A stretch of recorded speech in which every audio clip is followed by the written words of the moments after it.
Yeah.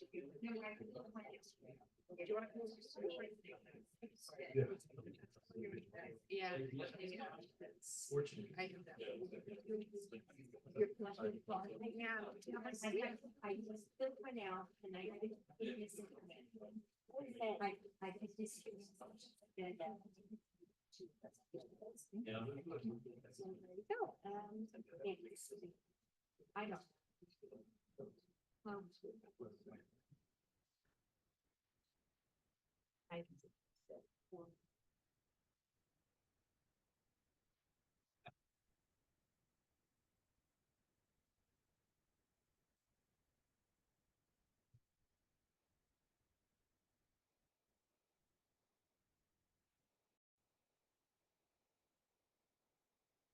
All right, good evening, everyone. This is the June 10th, 2025 meeting of the Dunwoody Planning Commission. We've got a pretty good sized crowd for us here tonight. For anybody that wishes to speak, if you would, please fill out a card that's on the little stand there in the rear center of the room and provide it to a member of the city staff. And Paul, would you prefer if folks are speaking about multiple issues, they provide multiple cards, or how do we want to handle that? So I think most people will want to speak about an individual case. Yeah, easiest would be if you want to speak about multiple cases, kind of multiple cards. We have 4 stacks here right now for the different cases people want to talk about. So multiple cases, multiple cards is easiest. Okay, perfect. So if you are speaking, if you're not here representing an applicant or anything else, you just want your voice heard, please make sure you fill out a card and we will make sure that you are called and get your time. With that said, let's go ahead and do roll call, please, starting to my left. Debbie Gordon. Scott Brown. Elizabeth Shin. Jackie Edmondson. And I'm Thomas O'Brien. Welcome, everybody. First order of business tonight is approval of minutes for the May 13, 2025 meeting. As everybody on the commission had a chance to review the minutes, is there a motion? I would like to move to approve the minutes from the May 13th, 2025 Planning Commission meeting. All right, Commissioner Edmondson moves to approve. Is there a second? I'll second. Commissioner Brown seconds. Got a motion and a second. Is there any debate? All in favor of approving the minutes, raise your hand. All opposed, like sign. Looks like that carries unanimously and we will continue forward. We've got a full agenda tonight, but we do want to make sure we hear everybody that wants to be heard, and we're going to do everything we can within our power to make sure everybody's voice is represented. First order of the night, unless there are any organizational items. Are there organizational items? Yeah, given that we have a full room here, I wanted to invite people on the 18th. So that's next Wednesday. We have a public hearing here, same place, same location, same time at 6 p.m. for the new comprehensive plan. That will be heard by the Planning Commission. So if you wish to come out to that, we'd be happy to see you. Thank you. Anything else organizationally or procedurally we need to address? All right, very good. We have 2 items of unfinished business. The one that we'll start with is RZ 25-02 and SLUP 25-01, request to rezone 4570 Ashford Dunwoody Road from OI to PC1 and a special land use permit for a drive-through. Good evening. I don't have too much of an update on this request. They haven't submitted any additional information. What they have made is sort of a special request for 4570 Ashford Dunwoody Road for the rezoning and the special land use permit. So these are 2 separate requests. The rezoning is to go from OI to PC, so Office Institutional to Perimeter Center District. And then they have a separate special land use permit that is specifically requesting permission to have a drive-through on this property. So at the last meeting, staff communicated our recommendation of approval of the rezoning without conditions, essentially, or excuse me, with conditions, but not subject to a specific site plan, just allowing the zoning district to go to a perimeter center district to, you know, allow more flexibility on the allowed uses. And we feel that our form-based code allows us to have a built product that helps us meet the goals of the perimeter center. So just keeping it as a general rezoning. And based on the current submission, we were not recommending approval of the special land use permit. At the last meeting, it was requested that the applicant provide additional information about, you know, traffic and safety, as well as interparcel access. The applicant is still undergoing negotiations regarding that interparcel access and still gathering information about traffic and safety and trying to update their site plan accordingly. But they do need more time on that site plan specific information. And so what they're asking to do is to decouple the requests. So essentially consider the rezoning and the special land use permit separately. From an administrative perspective, you know, that's an appropriate request. That's something that is possible because they're considered separate requests, separate motions. The reason they would like the rezoning to go forward is because Raising Cane's, the applicant, does not own the property currently. That is Limestone Wells. And the property owner is wanting that rezoning regardless of what happens with the special land use permit. And because some kinks still need to be worked out on the special land use permit request, they're, you know, not wanting to sort of endanger the approval of the rezoning. So with that being said, you know, staff does support the rezoning from OI to PC-1. And we would recommend that subject to 2 conditions regarding closing a median and also conveying right-of-way, but non-site plan specific rezoning. So not tying it to any specific site plan. And that would allow them to do uses like restaurants, but it wouldn't allow a drive-through by right. And then if you all were to respect the applicant's request for a deferral, that would be a deferral to the September 9th Planning Commission meeting. This is based on the applicant's timeline, the time that they feel that they need to address all of the comments from the last Planning Commission meeting. But to reiterate, as it's currently proposed, staff does not recommend approval of the special land use permit. You know, however, if you all were to recommend approval of the special land use permit, we do have a series of these 5 conditions that we have written up that we would recommend with that. So there's a couple different options here. It's kind of a confusing situation. I'm sure the applicant can, you know, speak and shed a little bit of light on it, but if you have any questions for me procedurally, I'm happy to answer any of those. Procedurally, before we hear from the applicant, would you prefer that we take 2 votes? Yeah, I would. Yeah, if you could consider them separately, do a separate vote for the rezoning and a separate vote for the special land use permit, just to keep that really clean. Okay, very good. Thank you. Thank you. We'll hear from the applicant now.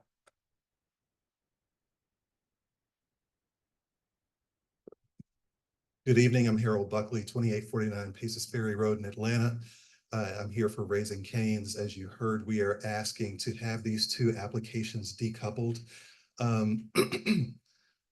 In terms of the special land use permit, we are still in discussions with the Le Méridien Hotel about the interparcel access. And also we have agreed to do some additional traffic analysis, and you know, school is out for the summer, so we really can't take new counts right now while the school is out. So we would ask that the special land use permit be deferred until September the 9th to allow us time to do that work. But at the same time, the landowner is, you know, well, they're not marketing the property now. They're holding it off the market while we go through this process.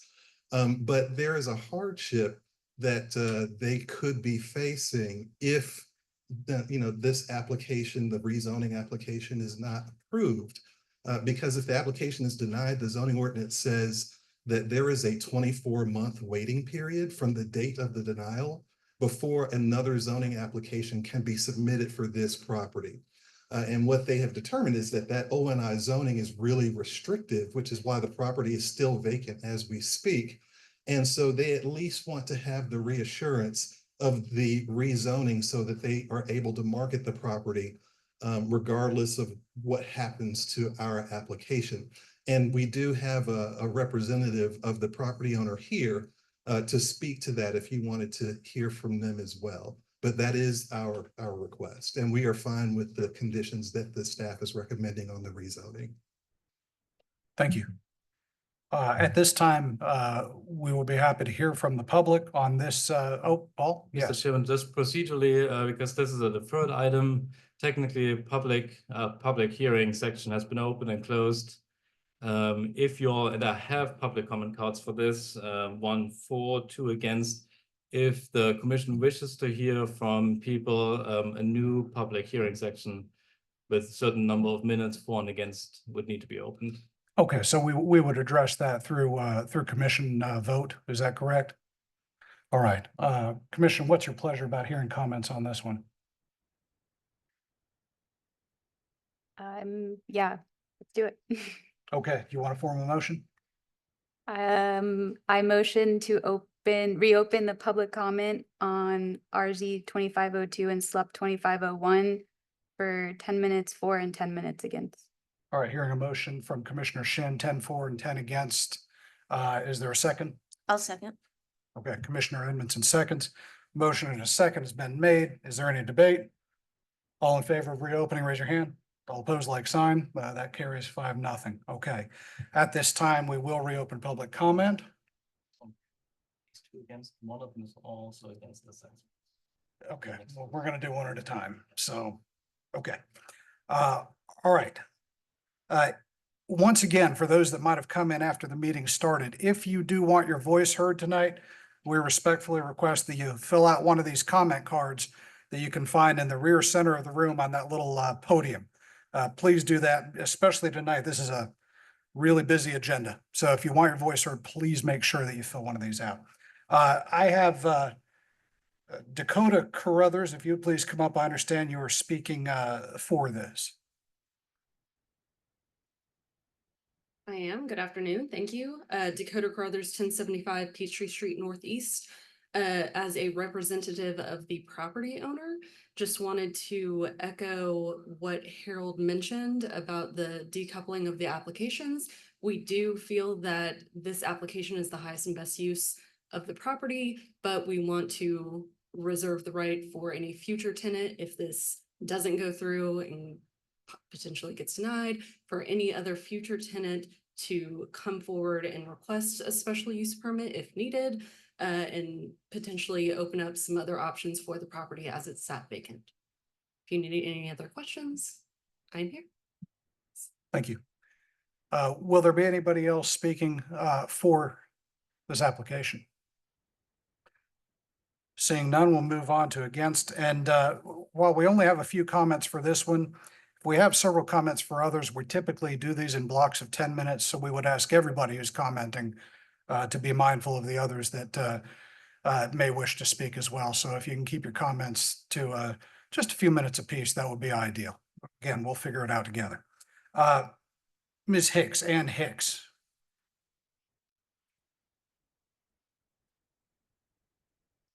Good evening. In general, drive-throughs are contrary to the city's attempts to make Dunwoody a more welcoming, pedestrian, and bicycle-friendly community.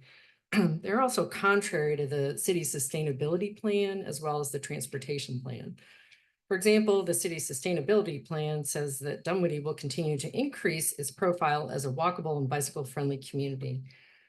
Similarly, the transportation plan says due to the high density residential commercial land use found within the PCIDs, there's a strong desire to develop a complete network for biking and walking, specifically for commuters. By enabling and encouraging drivers to idle in their cars, these proposed drive-throughs will deteriorate the air quality in the area. According to US EPA, greenhouse gas emissions from transportation account for about 28% of total US greenhouse gas emissions, making it the largest contributor of greenhouse gas emissions in the US. Raising Cane's, with regard to that application, having a steady stream of vehicles crossing and blocking the new multi-use path along Ashford Dunwoody would seem inherently unsafe and counterintuitive. Don't we want perimeter area residents and workers to be able to walk to restaurants safely? With regard to the Zaxby's, that in that area that it'll. I'm gonna go ahead and ask that we, Sure. we're gonna handle Zaxby's separately, and I will, Oh, okay. I will mark you here as somebody interested in speaking about that, but I'm gonna ask that we go ahead Okay. and defer that for now, please. Okay, so that's fine. I just would ask that Raising Cane's consider building without the drive-through or in a more appropriate location, but certainly not right at perimeter where we're trying to make that a more walkable community. Thank you. Thank you. I'm gonna apologize. There's a good shot I'm gonna butcher this name, and I'm having trouble reading it to begin with. Is it Guy della Justina? Did I? You nailed it. Yeah.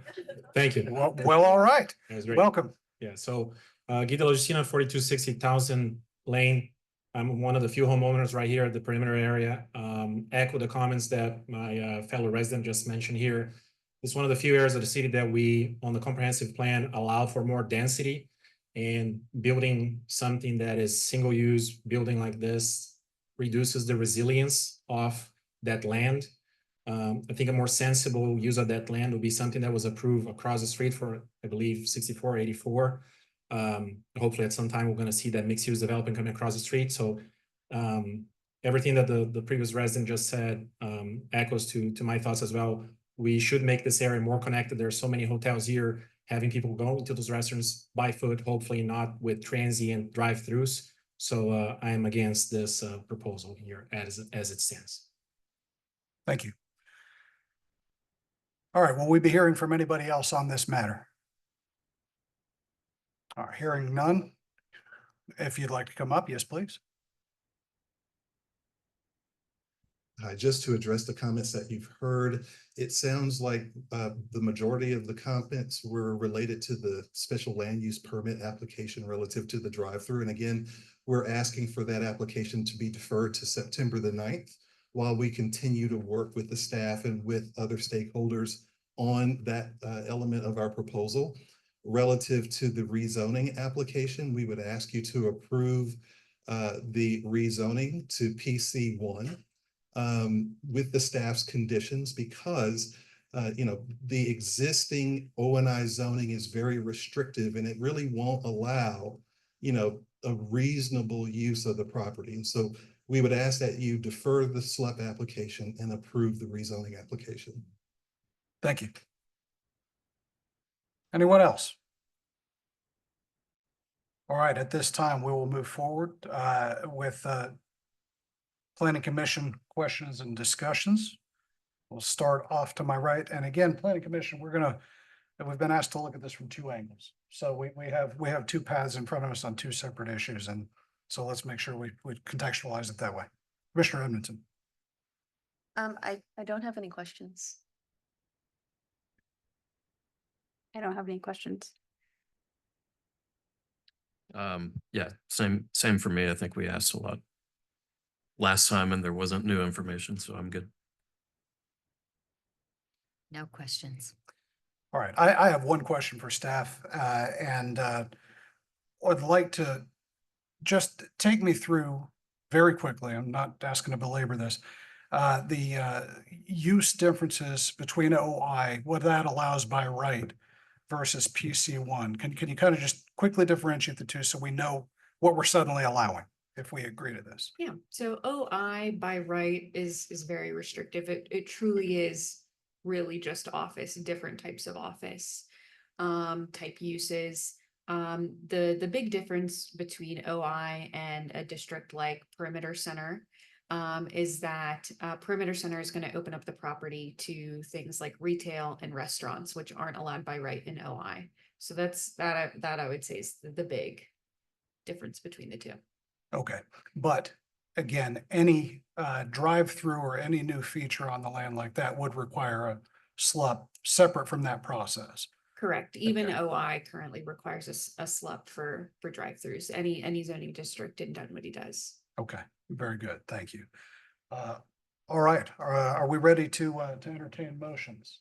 And is there somebody that has one? Why don't we, if we could, seems to me the SLUP might be the easiest one to deal with first. Does somebody want to form a motion on SLUP 25-01? Sure. I recommend deferral of SLEP 25-01 per the applicant's request. Until, Oh, sorry, until the September Planning Commission. okay, there's been a motion to defer SLUP 25-01 till the September Planning Commission. Do we have a second? I'll second. All right, and by the way, Commissioner Brown formed that, Commissioner Gordon seconded that. At this time, is there any debate or discussion? Seeing none, all in favor of approving the motion, raise your hand. All opposed, like sign. That motion carries 5-0. All right, the second component of this order of business is the rezone. Commission, what's your pleasure? I'd like to form a motion for that one. Please do. I'd like to form a motion to approve, based off of staff recommendations, RZ 2502, from OI to PC1, as long as it goes by staff recommendations, which includes the closing of the median, as well as providing the right of way to the city for the streetscapes as noted in the recommendation. All right, Commissioner Edmondson has moved to approve RZ 25-02, subject to staff conditions. Is there a second? Second. Commissioner Shin seconds. Hearing a motion and a second, is there any debate? All in favor of approving the motion, raise your hand. All opposed, like sign. That passes 5-0 as well. All right, and we're off. Thank you, team. At this time, we'd like to hear SLUP 25-02, 125 Perimeter Center West, request for special land use permit for a drive-through. Good evening. So the property 125 Perimeter Center West, this is the request from the applicant Zaxby's for a special land use permit. An update on this case at the last meeting, the applicant requested deferral to allow them more time to determine any internal impacts of the driveway on the rest of that development. Because if you recall, this is in the large Ashford Lane Shopping Center. Unfortunately, the applicant has not been able to produce the additional study at this time. Sometimes these things take a little bit of time to put together. So they're requesting deferral to the July 8th meeting, Planning Commission meeting, to allow them more time to produce that document. And again, staff is supportive of this request. So if you all did want to recommend deferral, then you would be able to do that. Our previous recommendation from the last meeting also still stands. So if you would like to proceed with it that way, you are also able to, and I can pull up that page for reference if you would like to see that. Mhm. Thank you. Will we be hearing from the applicant tonight?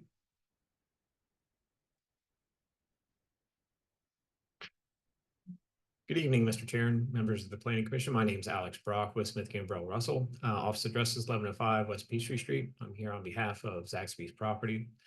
Here tonight to request a deferral to the July 8th Planning Commission date. And as Madeline stated, we were requested to do a queuing analysis at the May hearing. We had engaged a traffic engineer. They have taken counts of queuing analysis or car stacking as similar to Zaxby's, and they're in the process of developing the report, but they did not have it ready in time for tonight's meeting. We have been informed that they should have it ready by next week, which would give us ample time before the July hearing to analyze the report and hopefully address any issues in there before we come back before this body. So I'm here for questions, and at this time I'll end my presentation and reserve any time for rebuttal. Thanks. Thank you. All right, once again, I believe in keeping with item 2 on the agenda, public comment period is closed. However, it was expressed by an individual on that first round of public comments that there was some interest in commenting on this. However, right now we're being, please. Right now we're being asked to defer. And so I would suggest that there is the possibility, this is not your only bite at the apple for those wishing to comment. So we're going to go ahead and take the temperature of the commission, see whether we want to allow comments at this time or not, but just know if that doesn't happen, there will be an opportunity for potentially to be heard in the future. So with that said, any motion about that? I think with the amount of stuff we have to review tonight, 5 things on the agenda, I think it'd be best to just move on and then hear the comments at the next one. So I'll move to not open it back up. Okay, so we've heard a motion against moving back up. Is there a second to that? I'll second. And there's no motion required to not open it up. There's the default not. scenario would be kind of like no public comment period. So if y'all are not wanting to open it up, then just proceed to the commission action. Okay, so then it seems to me that it would probably be better in this case to motion to open it up and see whether that succeeds or fails rather than debate it in the negative. So I will move to reopen for 10 more minutes public comment for or against. Is there a second to that? I'll second that. Okay, we've got a motion and a second on the floor. Is there any debate or do we want to go straight to vote? We've got a motion and a second to reopen for 10 minutes. All in favor of that motion, raise your hand. All opposed, like sign. That looks like that carries 3-2. So we are going to reopen it for public comment. I have what I believe to be our two names here. But first, I'm going to ask for anybody speaking in favor of this to please step forward. I don't have any cards, but if there's somebody who showed up late and wishes to speak in favor, please step forward. Okay, seeing none. Ms. Hicks.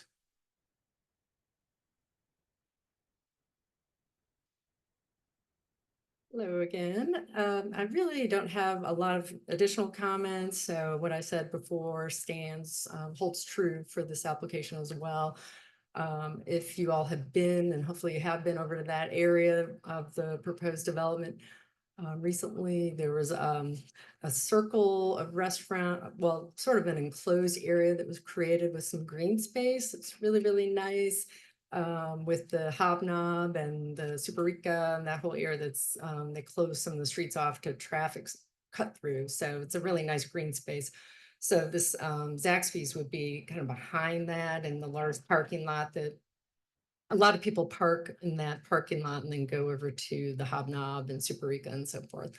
So, you know, by having a drive-through, that type of traffic, I think would really endanger pedestrians who are trying to safely walk over to those restaurants. And again, it's really, you know, having a drive-through restaurant anywhere in the perimeter area of Dunwoody Village, it's really contrary to what the city is trying to do and provide a more walkable, you know, pedestrian-friendly community, you know, and that's in reaction to public comments, of course, reflected in some of the master plans. So, you know, it sends mixed messages, and it's really, you know, counterintuitive to have a drive-through in congested areas in Dunwoody. So I ask for the applicant to perhaps build without the drive-through. You know, even some of the concessions, I think they'd be willing to grant. Again, it's like, who wants, you know, if you create some kind of patio, like who wants to be sitting outside with, you know, in a drive-through area, choking on air fumes, exhaust fumes. So, that's it. Thanks for listening. Appreciate your consideration. Thank you. Mr. DeLaGistina. Thank you again for opening this. Similar commentary, Ashford Lane. If you live here a few years ago, it was just patch of concrete there. The developers, the owners put the little patch of grass. You go there any weekend, you see hundreds of kids playing there. Putting a drive-through in a place that is one of the few areas in perimeter that we have a green space for kids to play is just counterintuitive to the development master plan as well. So my comment as a resident of Perimeter Center also to against the drive-through. Awesome idea to have Zaxby's a flagship restaurant there. Do it at a drive-through, build the trust of the community, people will come. Thank you. Thank you. Will anybody else be speaking against? All right, at this time, we're going to go ahead and close public comment. Commission, at this time, do we have any questions or discussions for staff? Before us is the opportunity to either decide on this or defer. And the deferral is what's been asked for. So if anybody has questions, comments, now's a great time. All right, anybody want to form a motion? All right. I'll move to defer special land use permit 25-02 to the July Planning Commission meeting. All right, there's been a motion to defer 25-02, SLUP 25-02 to the July Planning Commission. Is there a second? I'll second. All right, Commissioner Brown moved, Commissioner Gordon seconded. Is there any debate at this point? All in favor of the motion, raise your hand. All opposed, like sign. I believe the motion carries 5-0. Thank you, everybody. Okay, now's the time for new business. First item of business that we will hear is RZ 25-03, 4981 Ashford Dunwoody Road. Request to rezone from OI, Office Institution, to PD, Plan Development, to allow the construction of an age-related multi-unit rental building. Good evening, Planning Commission. Back one more time this evening to present.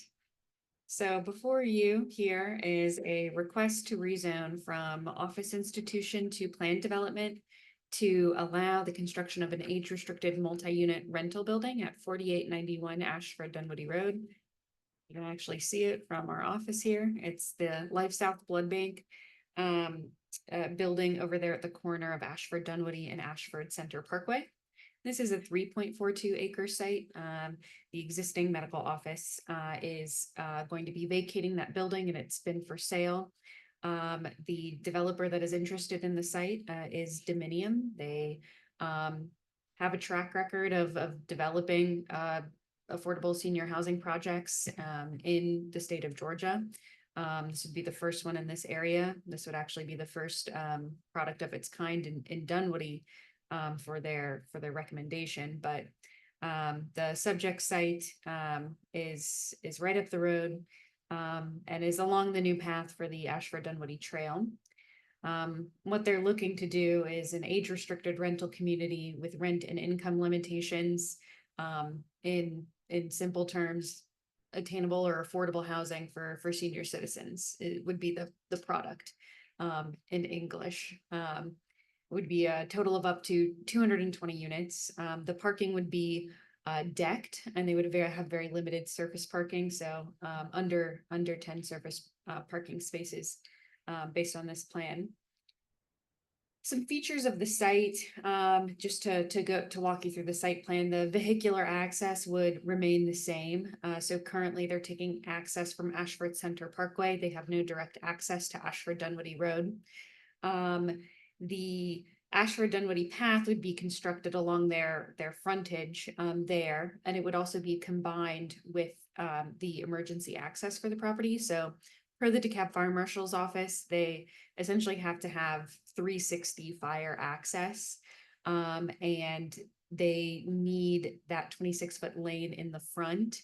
And so they are wanting to construct the path, but also have it be able to accommodate that emergency access. And that has all been signed off on by our Public Works Department. And they've discussed, how they would handle that in the future. Essentially via permanent access easements and a maintenance agreement with the Public Works Department. Improvements along Ashford Center Parkway were not requested by the Public Works Department. They would remove a slip lane as part of the from Ashford Center Parkway as part of the path construction. But currently they don't have any plans, even conceptual plans for the vision for Ashford Center Parkway. That's something that's still in development. So they haven't requested that the applicant change any of the sidewalks or anything over there. But what we've written a condition for is essentially that if any of that sidewalk on Ashford Center gets damaged as part of construction, they'd be required to replace it in kind. So the way that the property is age restricted and income restricted and rent restricted is through federal tax programs that are administered through the state of Georgia. So it's not something that we would need to regulate. It's regulated by the federal and state government. So we just wanted to note that, and there's a condition to that effect in the recommended conditions.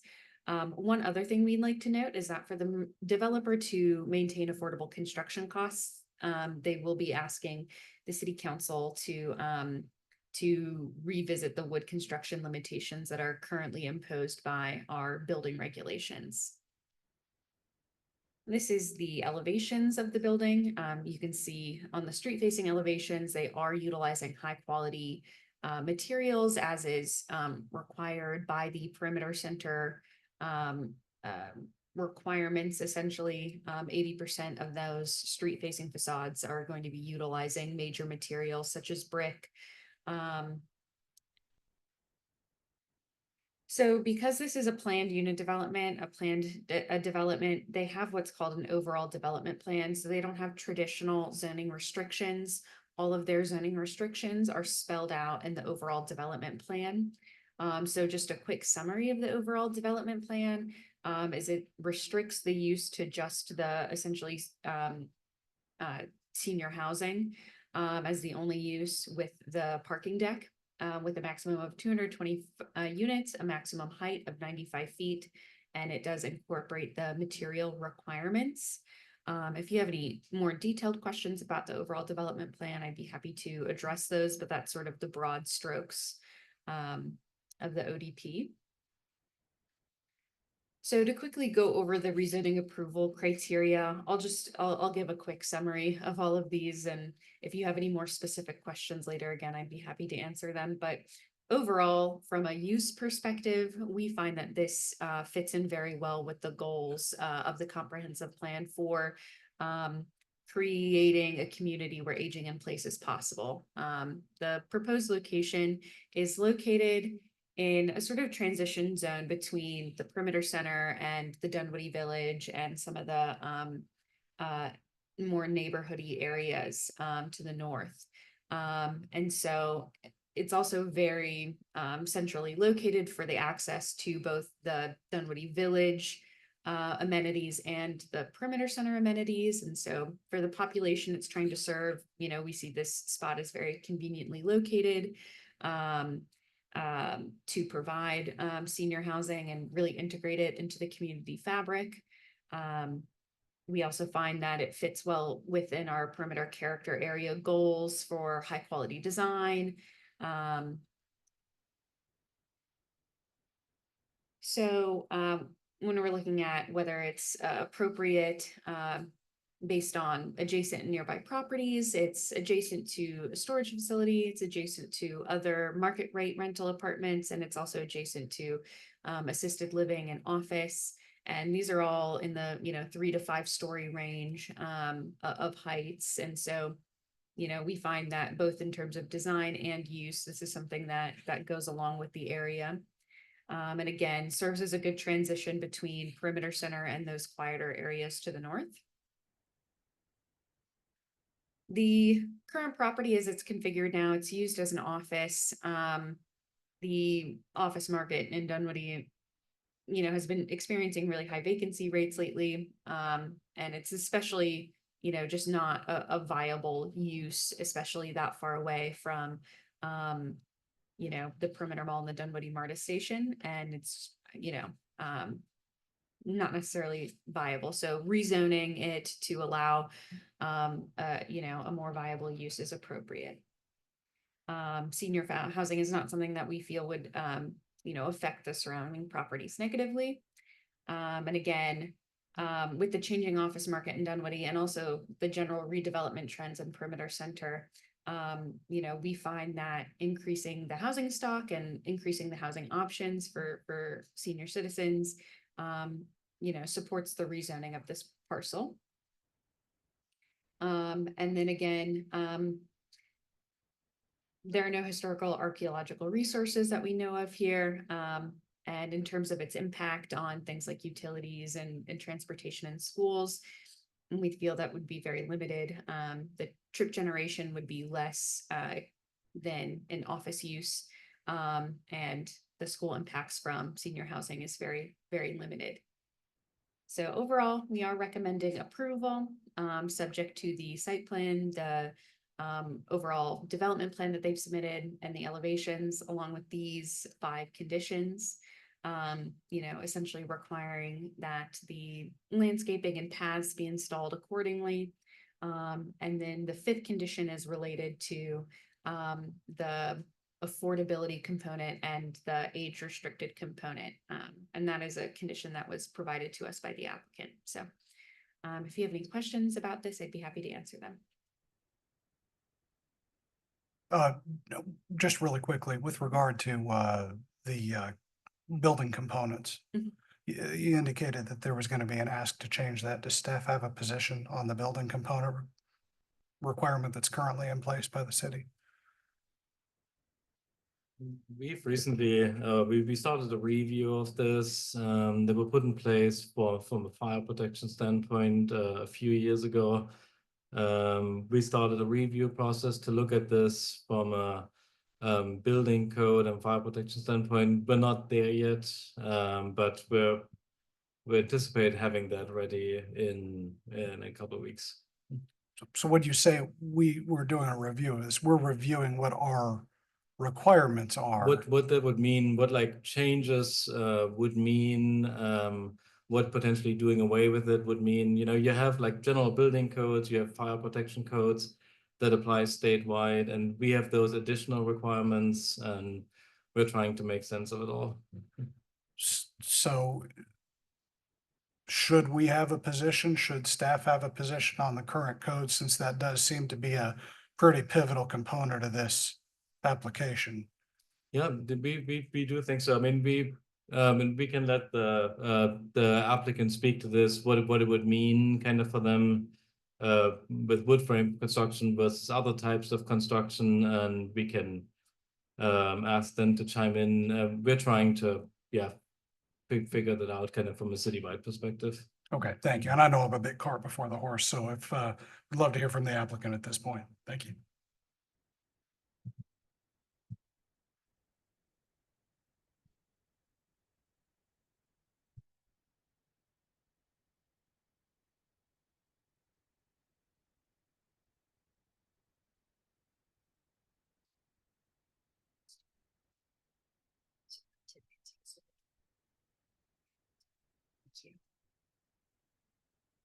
Good evening, Mr. Chair, Planning Commissioners. I'm Julie Sellers with Dillard Sellers, 1776 Peachtree Street. I have the pleasure of being here in front of you tonight on behalf of the applicant Dominium.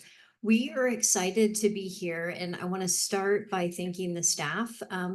The site plan that you see in the packet and the information that you see in the packet has gone through a lot of work. So this has had a lot of collaboration with multiple departments within the city, because we know from reading the Dunwoody Next Plan that senior housing is needed in the city. Affordable housing and options for people to age in place is critical for the overall health and well-being of the city as a whole, and especially its residents and the aging population. So we are privileged to be able to have a plan before you. This is probably the 10th iteration of the plan. So what you see is the culmination of a lot of hard work. Happy to answer questions that you have. I'm going to just briefly touch, appreciate Madeline going through the criteria. We do believe that given the multiple references in the Dunwoody Next Plan as it relates to senior housing, that this plan before you and the request is not only consistent with the goals and vision of the city, but also for this perimeter center area. The current zoning is O&I. This is a building that is being vacated by Life South. So this is going to be something else. This is not, going to continue to be the Life South location right here. We do have a overall development plan that was part of this application that does specify and really does limit the use of this property to the use that is before you. Again, this is a rental home community that is age restricted. And it is structured parking. So this is not a garden style apartment building walk up. This has underground parking, very limited surface parking. One of the additional, I think, benefits of bringing this application forward and redeveloping this corner parcel is the addition of the path, really reimagining the landscaping, and just the street frontage on this corner. It is a great location to provide additional housing for seniors in the city. And I'm going to turn it over to Sean Reinhardt, who is a vice president with Dominium.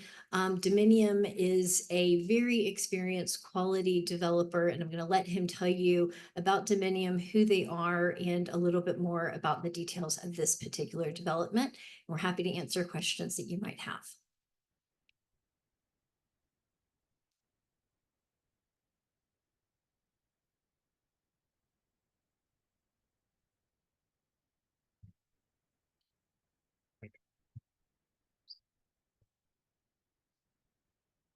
Well, thank you, Mr. Chair and Planning Commission. My name is Sean Reinhardt. I'm at 375 Northridge Road. I'm a vice president and project developer with Dominium. And we're really excited about this proposal and bringing this proposal forward in the city of Dunwoody. Not only because we think this is a fantastic location for independent senior affordable housing, but also because this hits close to home. Our office is about 10 minutes away from here, just across 400. We have a lot of folks who volunteer and work in the city of Dunwoody and Sandy Springs. And we even have folks who work for us who are residents of Dunwoody and Sandy Springs.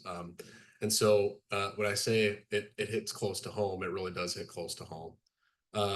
Dominium is an organization that's been around for a while. We've got about 50 years of experience and own and operate and develop housing across the country. And we have about 70,000 residents that are living in 40,000 homes in 22 states.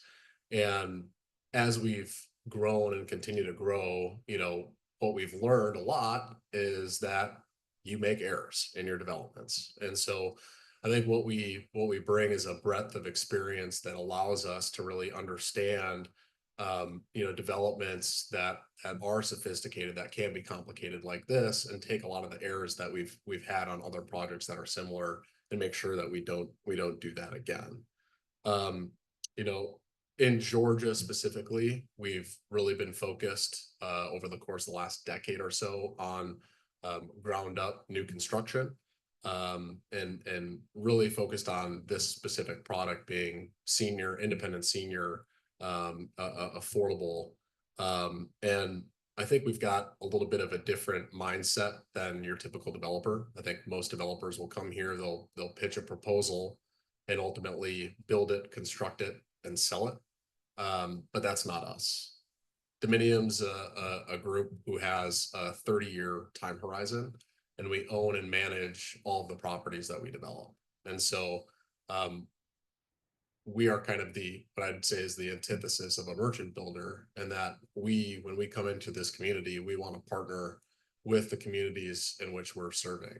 And ultimately, that's really guided the way that we think about our developments and the way that we think about our construction and architectural, which we have in-house architectural and construction teams that are really adhering to a construction standard that we have set, and then all of that is based off of all of those errors and things that we have seen through our past developments.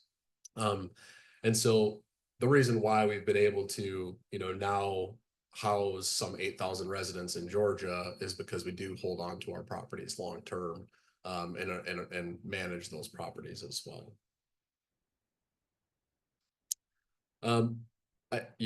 I do want to address one comment that was brought up about the fire assembly that is required as a part of the city of Dunwoody code. I will also say that I am not an architect, and that is not my background, but I know a little bit. So typical for wood frame construction, there is type 5, there is type 4R, and there is type 3. The type of construction that we would be building would typically have a base of this underground parking, and that would have five floors of stick frame construction, and you would have a fire retardant lumber that is on the exterior of the building. I won't go into the details, but the code of the city of Dunwoody basically requires so much additional fire retardant lumber and other fire safety measures that really going to building under that code is less cost efficient than building with a steel frame, which is typical for high-rise construction. And so that's high level detail. Happy to provide additional information on that, though that is not what we are requesting as a part of this zoning application this evening. I think that would be something that would come up in the future. This site, is something that we've looked at and spent a lot of time thinking about, what would be a fantastic location for independent senior housing. We've got a lot of experience in finding what works, what doesn't work, what's successful, what leases fast, what doesn't. And we have narrowed in on the perimeter center as an area of interest. And we have been looking for land in the area for quite some time. And when this specific site, was presented to us, we were really, really excited.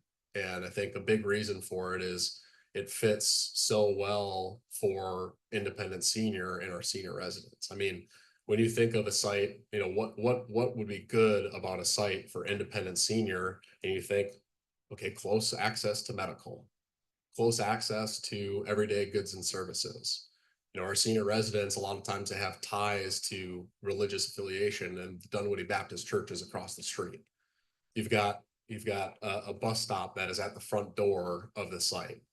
And then on top of that, you've got the future multi-use path that is going to be at the front door of the residence as well. And so there's so many things going for this site that fit perfectly for independent senior, that it just makes us really, really excited about this opportunity. And I think in addition to that, working with, the staff, we've really seen that, they really care about their community.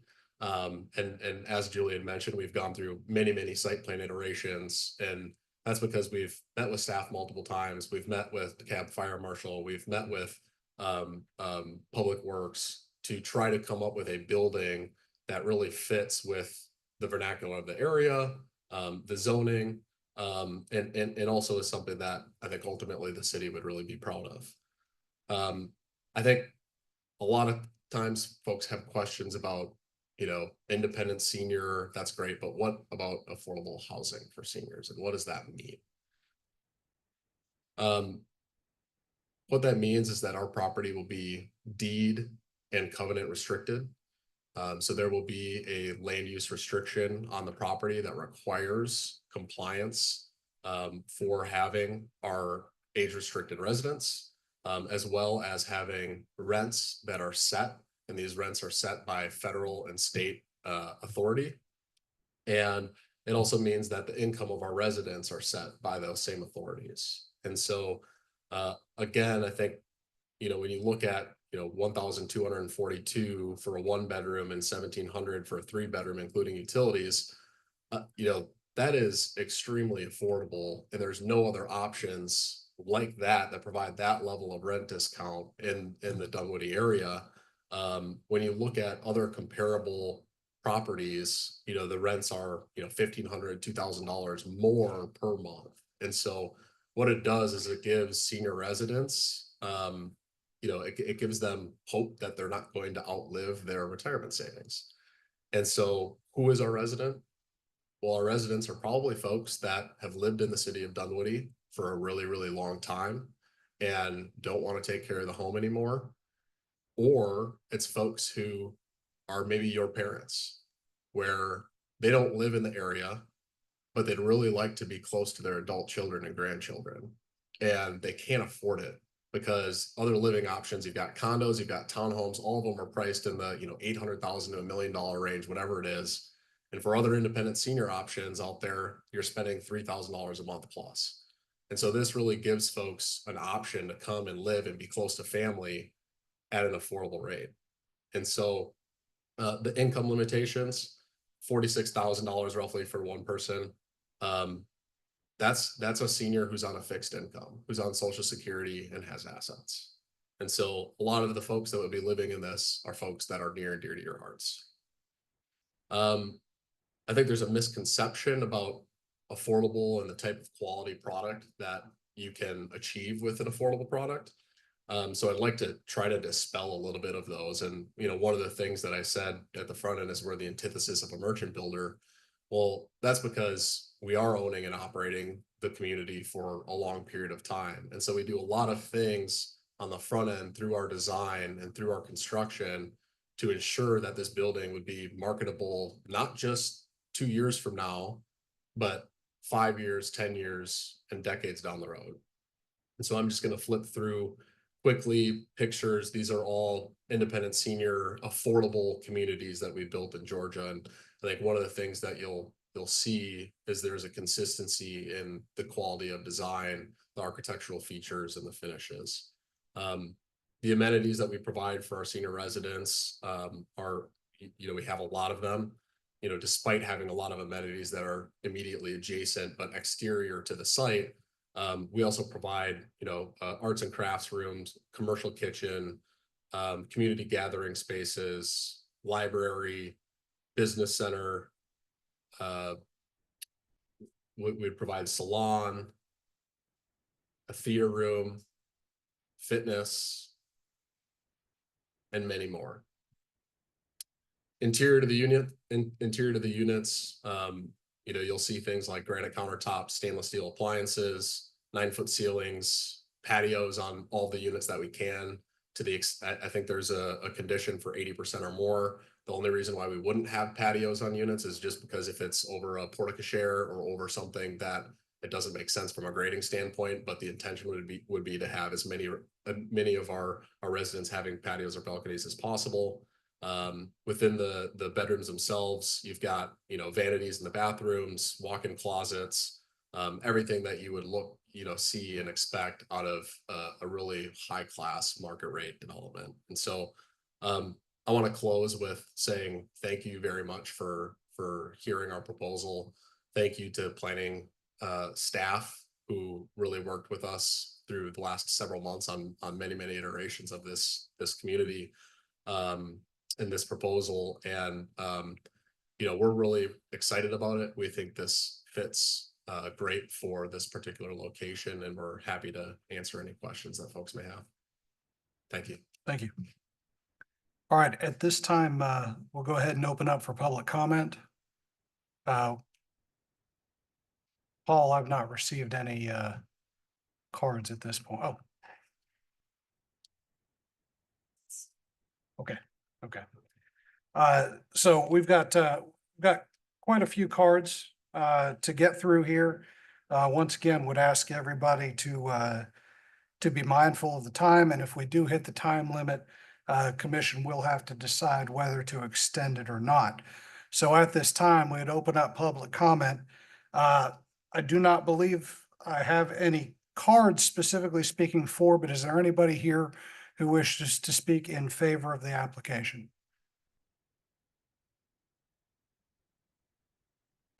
At this time, we will go toward the other side, the againsts. And again, would ask everybody to be mindful and keep things moving forward, please. Elizabeth Kramer.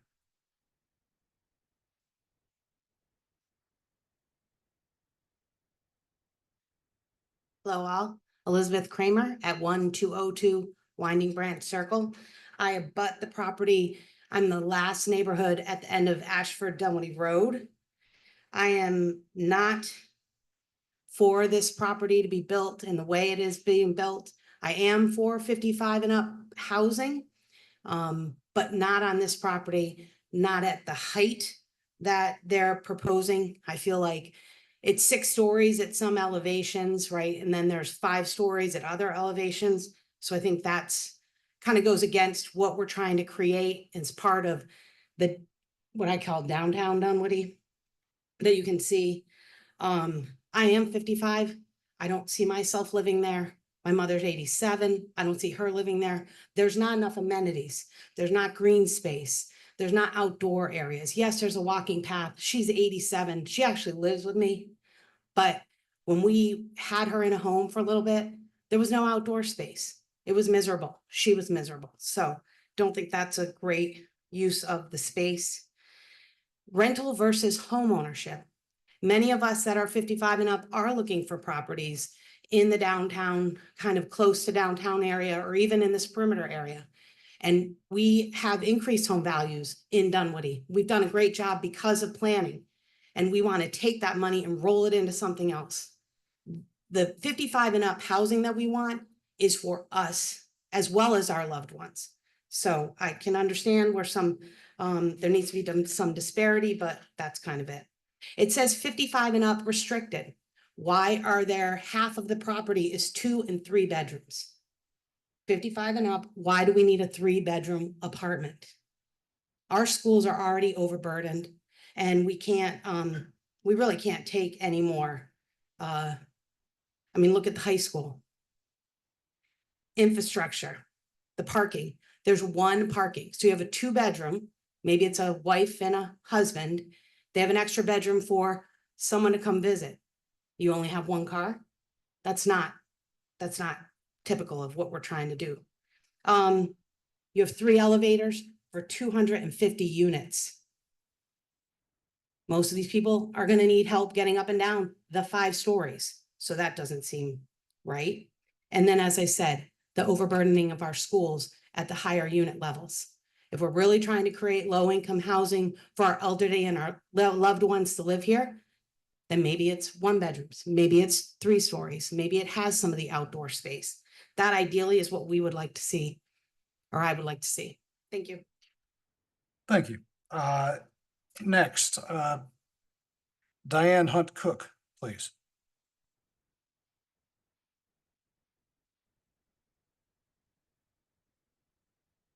Thank you. I live in Dunwoody. I'm at 4950 Trail Ridge Pass. And I'm one of the empty nesters and senior people that might be qualified for this, except for one thing. Your income levels would disqualify me.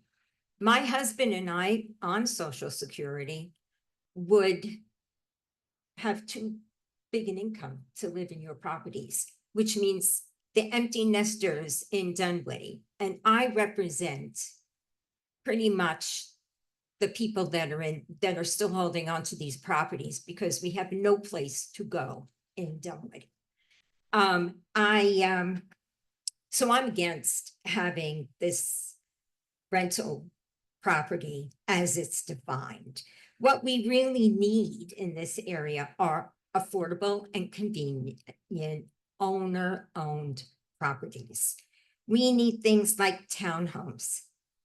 We need cluster homes. We need cottage courts. And we need this not only for the empty nesters, we need it as an entry-level opportunity for first-time buyers. Let me give you a perspective.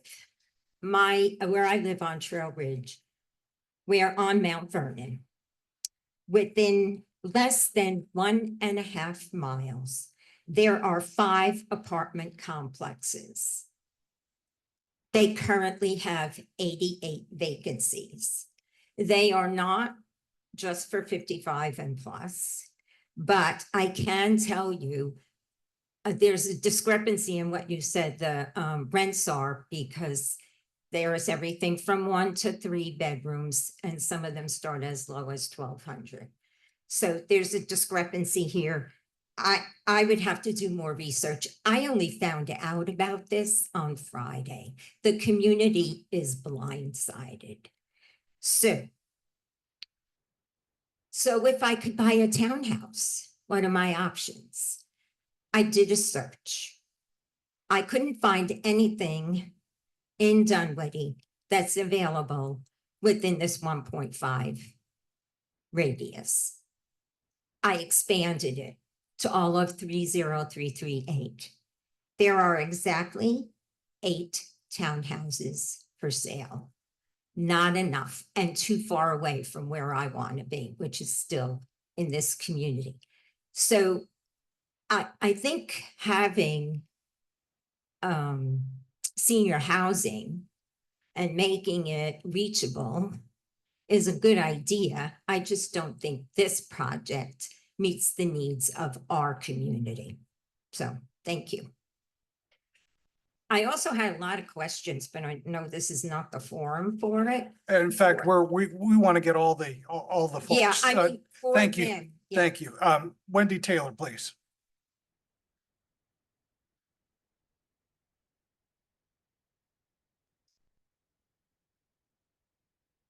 I'll reshuffle you. Sure. Cheryl Strickland, please.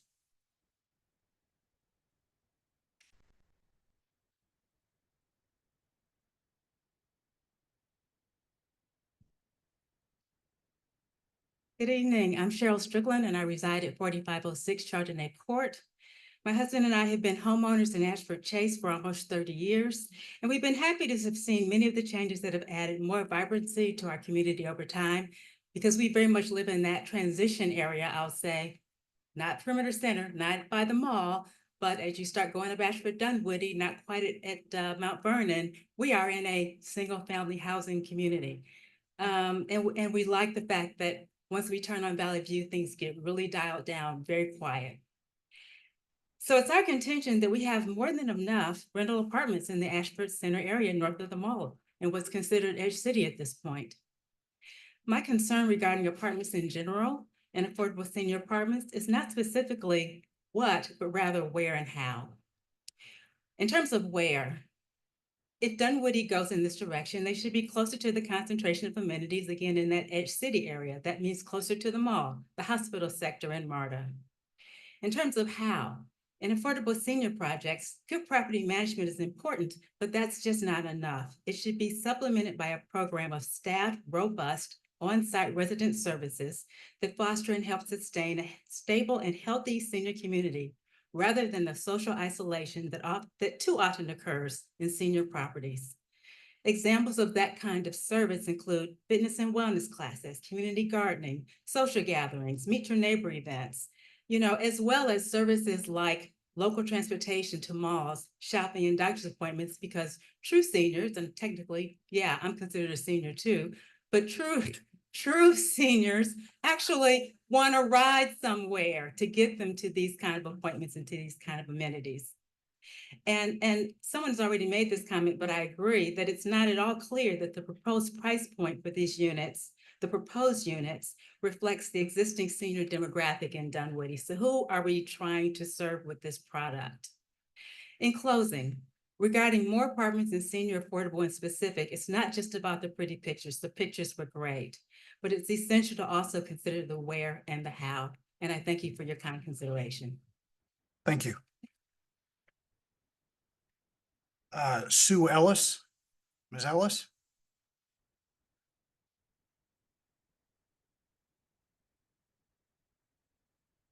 Good evening. I am Sue Ellis. I live at 1621 Devereaux Court here in Dunwoody and have for 38 years. I am here this evening to urge you to deny this application for rezoning. There are many, many reasons. I've got 3. Parking. The developer will build underground parking, but the ratio is not sufficient for the living that is forecasted. It's nearly 1-to-1.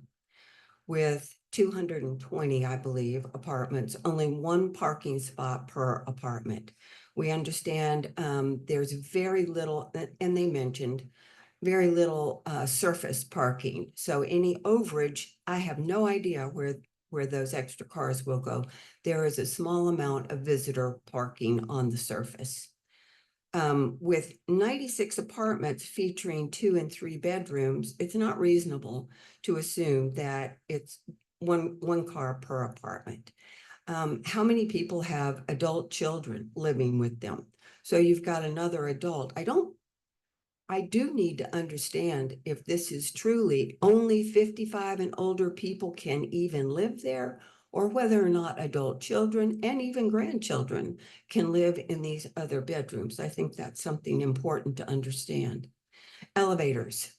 So someone mentioned 3. I was under the impression that there were just 2.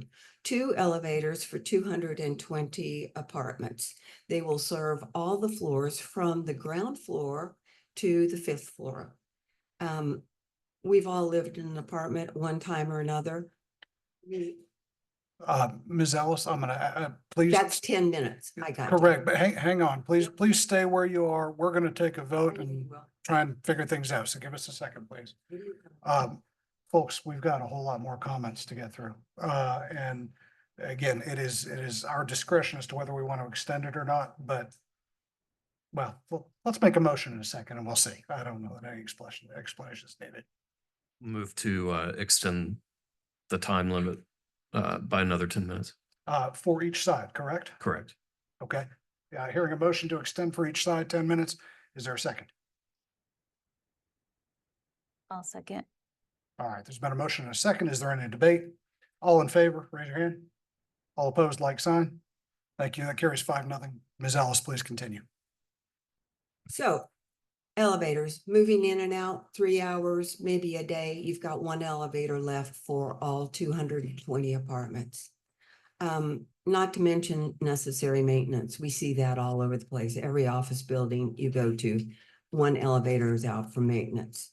1 elevator cannot possibly serve the needs of 220 apartments for school, if that's correct, work and daily activities.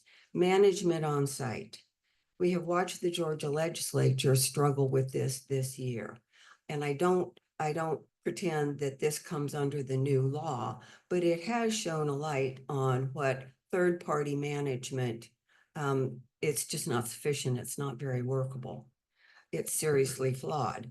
In this application, the head of household needs to meet the age and income restrictions, but not the other people in the apartment. Nothing says that grown children and grandchildren can't be there. This development needs on-site management to supervise parking overflow, elevator contention, bicycles in the hallways. There's no outside room for bicycles. Dominion is not publicly traded, is not a Better Business Bureau accredited company. Yet the Better Business Bureau average resident review is 1.19 out of 5. Go to the Better Business Bureau and read the management reviews for Dominion, and that may be all you need to make this decision. Thank you. Thank you. Catherine Gabriel, please.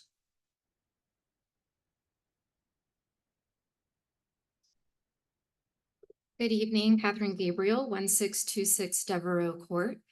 I moved to Dunwoody 8 years ago, moving back from London, having previously been a resident of Sandy Springs. My husband and I particularly chose Dunwoody because of the city incorporating and the vision that the government and council in Dunwoody was moving towards. And much like Cheryl's comments, I've been so excited to see some of this change, the vibrancy, the execution of the vision as it benefits our family. I have my 13-year-old here observing the civic process as he works towards rank advancement with his Boy Scouts. I've also moved my father to Dunwoody recently. He's actually in the assisted living that's adjacent to the parcel in question. So change is good. It keeps Dunwoody relevant and attractive to businesses, homeowners, long-term citizen investors alike. But in the context of a master vision, I am not in support of rezoning this parcel, especially with Dunwoody's comprehensive plan not complete. I think we've overrepresented the intent of the comprehensive plan with senior housing, and I think Cheryl makes fine points I won't repeat about the where and how. We've underrepresented the tensions with other parts of Dunwoody's comprehensive plan that this creates. I do think this adversely affects the long-term vision of Dunwoody, and I completely agree with my neighbor that other neighbors would be blindsided with this development. Again, not in support of rezoning this parcel in the context of the broader vision of what we're trying to achieve as a city. Thank you. Thank you. Susan Mitchell.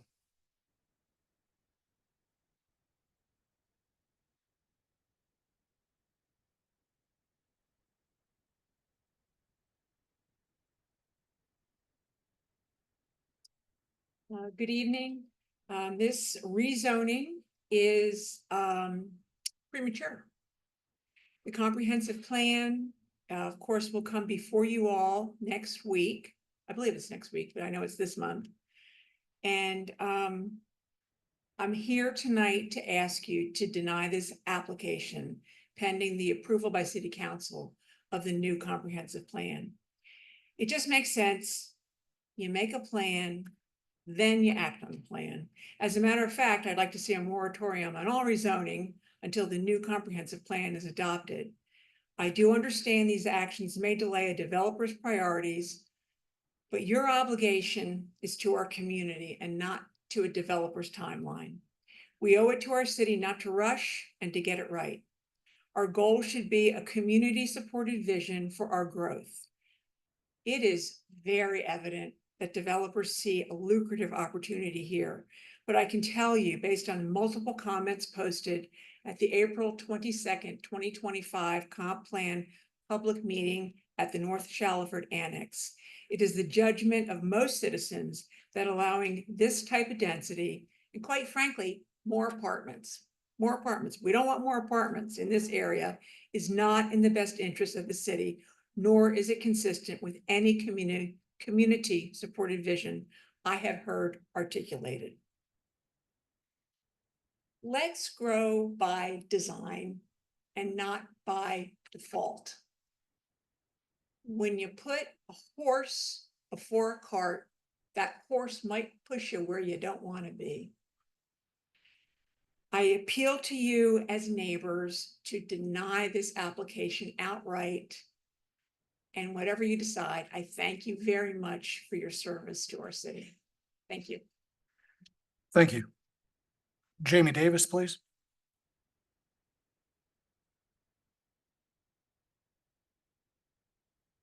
Good evening, Planning Committee and everyone here this evening. My name is Jamie Davis. I reside at 1109 Trail Ridge Lane, Dunwoody, Georgia. I empathize with all of the comments that were made concerning a 55+ community. I am not 55+, but I do represent Dunwoody High School as a teacher. And so there are two quick points that I want the Planning Commission just to consider from a different perspective. The first thing that I wanted to mention, as shared earlier with the report, that Dunwoody High School is still above capacity as far as student enrollment. We currently have 30+ trailer classrooms outside of the building. The building was built for 1,400 students. We are sitting at 2,092, and that is as of the close of last year, with increased enrollment awaiting. With this planned community, 93 units would be designated for the 2-bedroom and 22 units for the 3-bedroom. As it's been shared several times this evening, there is no regulation, since this is a third party, to continue to guarantee that those units will be 55+ only. And so if we are allowing adult children or adult grandchildren to be able to reside at the facility, they enter into my classroom, which is already at max capacity. And one of the other points that we will be discussing later on the agenda is that there is already a 55+ or a senior community that is in the works. in the perimeter center east area, which is a little bit more in the city of Dunwoody concentrated area, more walkable for our elderly community, which is less walkable out in the current residents in question. And then one final point to put out there, as a school teacher, when you hear the word apartments, some of the things that come to mind, high turnover for renters, and of course, as I mentioned before, management issues. If this were a owned community, like a condominium, there would be a little bit more sustainability, in my opinion, as far as residents that would be there to stay. And we would not have the high turnover.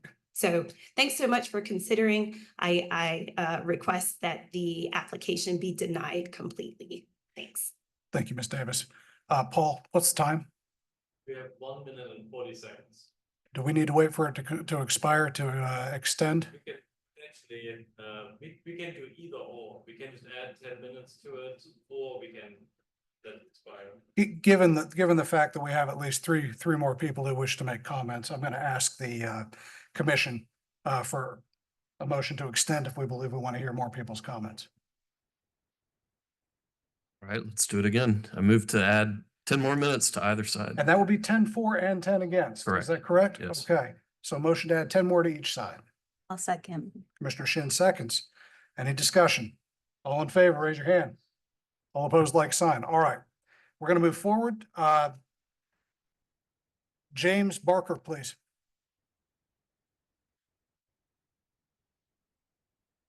Hi, thank you for the opportunity to speak with you today.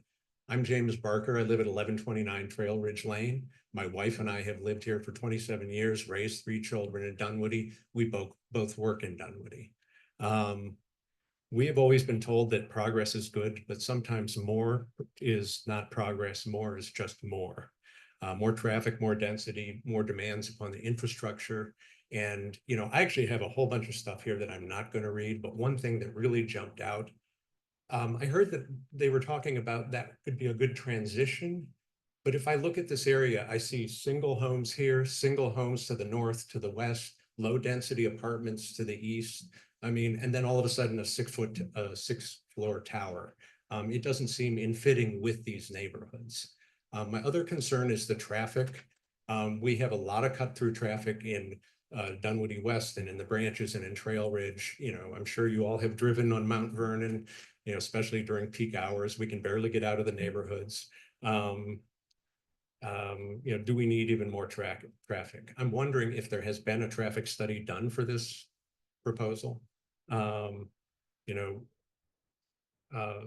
our community leadership is working on Dunwoody's comprehensive plan and its unified development ordinance. These sound very well thought out and in the best long-term interest in the people of Dunwoody. I'm sure a sense of urgency has been created by this company, but wouldn't it be eminently reasonable to deny this application until after the comprehensive plan has been agreed upon?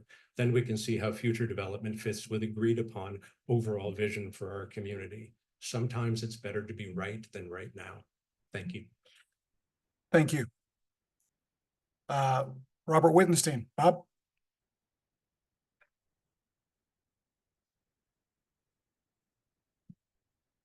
Good evening, Robert Wittenstein, 1146 Bordeaux Court. I was one of the people who helped create the city back in 2005, 2006, up through 2009. And let me say that this is exactly what motivated us to create the city of Dunwoody. DeKalb County had taken the position that just about any O&I could be converted to multifamily with very little oversight. And the end result was 10,000 units of multifamily apartments coming to Dunwoody. And that motivated us to create the city to put a stop to that. And in the 15 years since we have been a city, we have been very reticent to allow O&I conversions to multifamily. And that's because of the experience that we've had. And you know, when we created the city, there were 10,000 units built, and there are another 3,000 or 4,000 that have been approved and not yet built. So I would encourage you to take a very careful consideration on creating another multifamily apartment block. I also want to point out that for many, many years, the developers assured us that Valley View would be the demarcation point. And, oh yeah, it's fine. We can have all these apartments in Perimeter Center. We just aren't going to come north of Valley View. And then they built the Jefferson. And there was almost a mob who wanted to lynch the people who had gone back on their word that Valley View was going to be the demarcation point, and that everything from Valley View up would be single family and everything below that would be multifamily. And now the Jefferson is there, and they're using that to say, well, it's already a multifamily area, so what's the harm of having more multifamily in a multifamily area? So again, the history of this is such that this is the creeping of multifamily up Ashford Dunwoody that we have been fighting now for over a generation. I also want to point out that when people talk about 55 plus, we should understand what that means. That means that 85% of the units have to have one person who's 55 years old. There is nothing that prevents or discourages families with children from moving in, as long as 85% of the units have one person who's 55. So this is not what we would consider senior housing. This is, I don't want to say it's a wolf in sheep's clothing, but there's nothing in this that restricts the units from having lots and lots of children.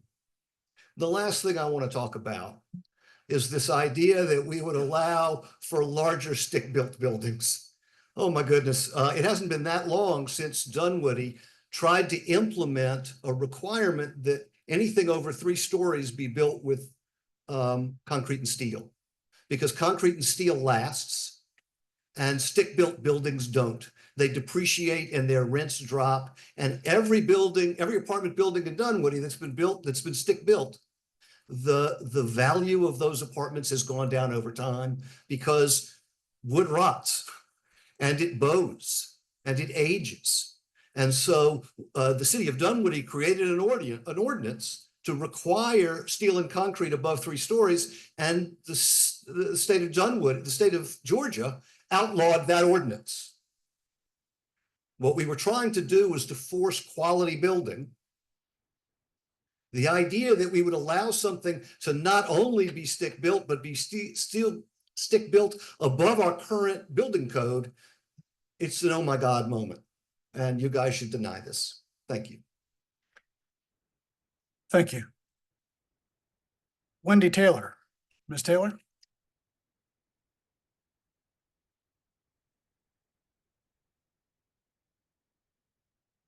Yes, Wendy Taylor, and I've been a Dunwoody resident for 26 years. I live on the east side, a little bit further away from here, but I'm very familiar with this property as I've been a volunteer for decades for Life South.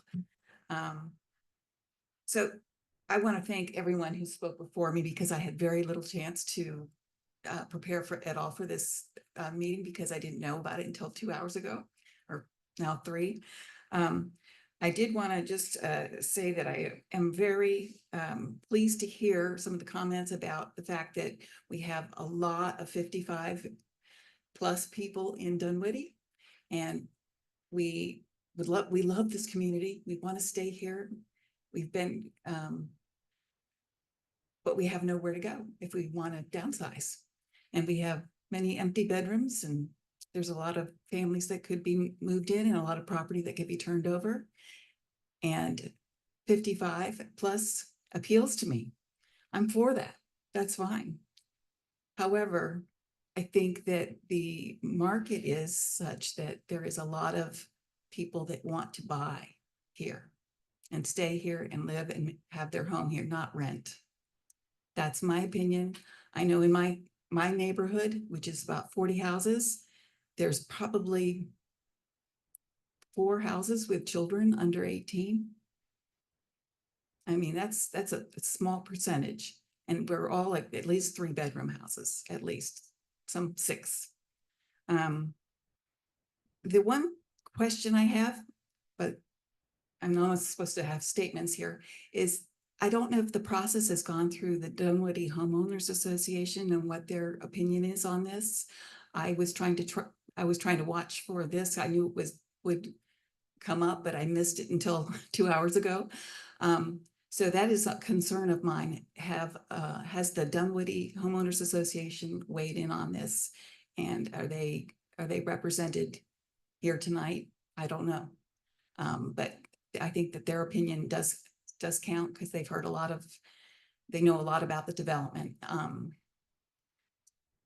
And that's really those are the only things that I think that weren't mentioned that already by other people. Thank you very much. Thank you. How much more time do we have on this block of 10 minutes, Paul? We have 3 minutes and 24 seconds. Is there anybody else speaking against that we may not have a card from? All right, sir, come on up. We're gonna need you to stay under 3 minutes. I have a feeling we won't extend one more time, but definitely. I'll be really quick. I'm Thank you. Tim Brown, 4509 Kingsgate Drive. I'm actually here to speak on another application. I'm the current president of the DHA. DHA has not heard this application, not because the applicant didn't want to come and see us, but there was a scheduling conflict with our May DHA meeting. The applicant is coming to DHA in June. So we will have missed the planning commission, but we will have an opportunity to speak presumably as this application moves to mayor and council. And I appreciate you bringing that up, but I just wanted to clarify that we have not heard the case, not because the applicant and the DHA didn't try to make arrangements for that, but there were scheduling conflicts at the May meeting. Thank you. Yeah. There's somebody's point. How much more time do we have, Paul? All right, ma'am, if you'd like to come on up, tell us who you are, where you're from. I'm Ashley Baumgartner. I live at 1175 Oak Trail Court, which is just right up the street north, but probably 0.1 miles from this site. I don't have anything new to add. I just want to add a voice that I am 1000% against this plan. I guess Dominion has made a pretty display and a slideshow. I'd be curious how many of those slides we saw are actually amenities going into this building. I'm curious why there are no patios or outside space. The parking really concerns me. And as a parent of 2 school-age children, the elementary schools have a little breathing room post-COVID, but the middle school and the high school are very much over capacity. Swansea Farmhouse, the new development, I think there are 13 homes in there, was marketed as a 55 plus. The mayor herself told me it would be 55 plus, no basements. If you go on their website, they have basements. So I don't know exactly who lives there, but they are definitely right across from the new Austin. It's attractive to families. So I guess my concern is what we were saying about the regulation of the 55 plus. A head of household can move in. Multifamily, multi-generational homes are very common in our country. I think that's wonderful, but there would be no way to police who's living there. I am for senior housing. I am for affordable housing. I'm just not sure that this is it. Thank you. Thank you. Will there be anybody else speaking in opposition for the short amount of time we have left? Now, I'm going to flip back because it is my belief, Paul, and you can correct me if I'm wrong, that we've got 20. That's correct. Yeah. No, we already had 10 in favor. I think we're going to go for another 10 or another 20, correct? 20, yeah. Okay, so we've got 20 for anybody that wishes to speak in favor, so that we have equity of time on both sides.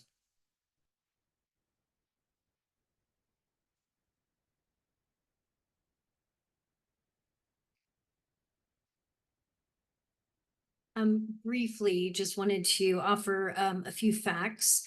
There were a couple of comments about the vision. I do think that this is an opportunity for the city to embrace the vision that has been expressed, the need for senior housing, the need for affordable housing. We heard certainly folks that don't want rentals, and we heard that message loud and clear, and that is something that we've heard, and that is a critical part of this development. So that's not something that we can do anything to change, but I do want to point out we had 2 community meetings Those meetings were advertised. We have provided notice. Those meetings took place.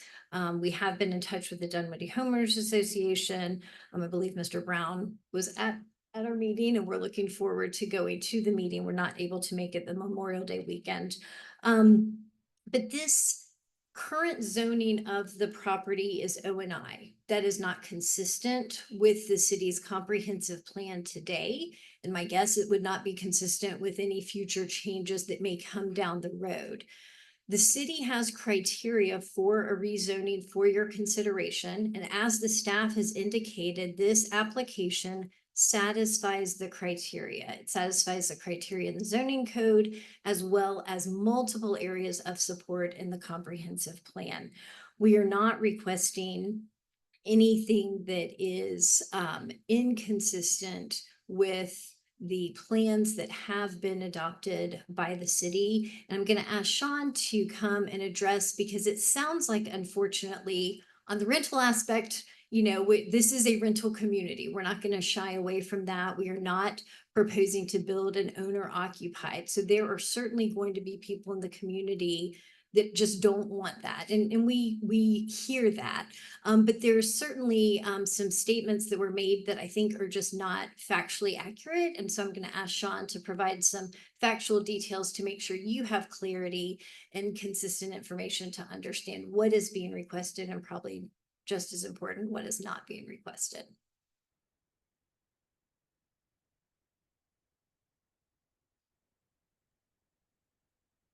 Thank you, Julie. So I will try to address a lot of the concerns of folks. I think there were several common themes, and I'm happy to kind of go through them. One theme that I heard was that there's not access to enough amenities and that there's not outdoor space. If you could refer to the site plan in your packets, there actually is outdoor space that is a part of this community. There is on the north of Ashford Center Parkway, there is the community club room that is consistent with all the photos that you had seen. Just to the north of that, there is exterior space, and that is going to be consistent with the exterior spaces that we've developed in other communities. And so in those areas, we do have landscaping features, seating areas, grilling stations, bocce, among other walking paths, among other amenities for our residents. And those outdoor areas and the amenities are consistent with what we've built really all over the country and what we've built in Georgia. I think there were some concerns about the parking that is on site. Again, this parking and the parking that is underneath the building, the structured parking, was really, designed, one, because there's significant site constraints, but two, I think it really fits within the perimeter center overlay, and that we're creating additional green space, not having parking against Ashford Dunwoody Road or Ashford Center Parkway. And the number of parking spaces is consistent with what we found in our portfolio. And so, I talked at the beginning about, having 40,000 homes in 22 states and having a lot of trial and error. Well, we have 1.2 parking spaces per unit here. And that is because of the trial and error we found with our senior communities. So we have, it is 45 independent senior communities that are affordable, with very consistent bedroom unit mixes to this. On average, we have 1.15 parking spaces per unit. And in our Southeast markets, which include Georgia and Florida, those parking spaces are 1.13. And so the parking that we have is exceeding the parking ratio that we have determined to be a best practices for our developments. Another question, as I related to unit mix, was on 2 and 3 bedrooms. This unit mix that we've derived is also a derivation of a lot of experience in building and developing in Georgia and Metro Atlanta. Our residents a lot of them are moving from single family homes. They have stuff. And so they use those bedrooms either for husband snores, or two, they wanted to have a sewing area, or an office, or just an area to keep their stuff. And so, you know, the number of 3 bedrooms on this community is under 10%. That is consistent with our other communities, and they actually tend to lease first. Another question that folks had that I, was a little taken aback by was, folks were concerned about third-party management and the ability to ensure compliance with folks being aged 55 plus. And one of the things that I mentioned during the presentation, and something that I think makes us very different, is that we have our own in-house management company, and we only manage properties that we develop. So we don't do any third-party management. Well, why is that? It's because the manager's obligations are really to uphold the obligations of an owner or developer. And if you have third-party management, oftentimes there is conflict of interest, because developers want the property to operate smoothly. Management companies are incentivized by keeping pricing down and not spending money. For us, being a long-term owner and somebody who's developing stick frame across Georgia and across the country that lasts for 30 years, is a 30-year investment horizon for us. We find that the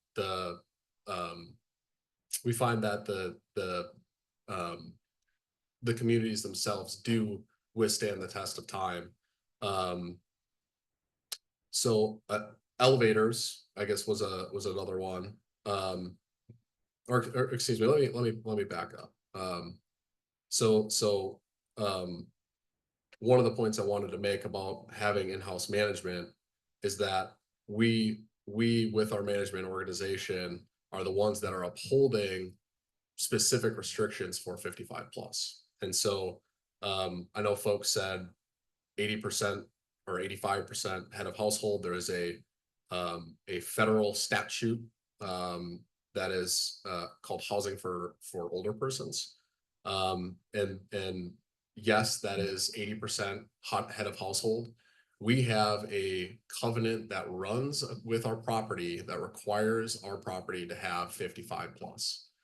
And so that is in compliance with that is through the state of Georgia, through Georgia Department of Community Affairs. And ultimately they're upholding obligations through the federal government. And so because we are able to charge $1,200 to $1,700 for a bedroom and not $3,000 for a bedroom, a part of that is because there is a federal tax subsidy that we go and sell to an investor. I don't want to get into the details of that, but because of that, there are a lot of regulation, and it is a requirement that our residents are 55 plus. I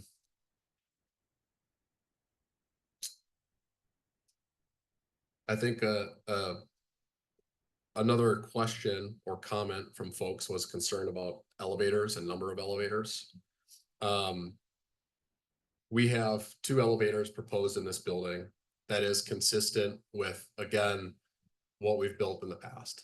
And so, and I don't want to bore folks with details, but something when we're designing these communities, we go through and say, what is the walking distance of every single parking space to the elevators, and then the elevators to the units, and what is the wait times for residents? And we've come up with that and looked at that across our entire portfolio to determine at what point do you need 3 elevators or 4 elevators or 1 elevator or 10. And so the 2 elevators is really designed for the optimal use of our residents. Again, I think that there, 220 units is, once we reach 250, we do put in a 3rd elevator. To the extent that that is a concern, we'd be happy to put in a 3rd elevator. That is, $100,000 cost on what we're talking, and what we're talking about here is a $50 million, $70 million plus development. So if that is a significant concern, we're happy to add an elevator. I go back to some of the comments that I had made previously and want folks to consider. You know, this is housing for folks that want really bad to live in Dunwoody and be close to their adult children and grandchildren.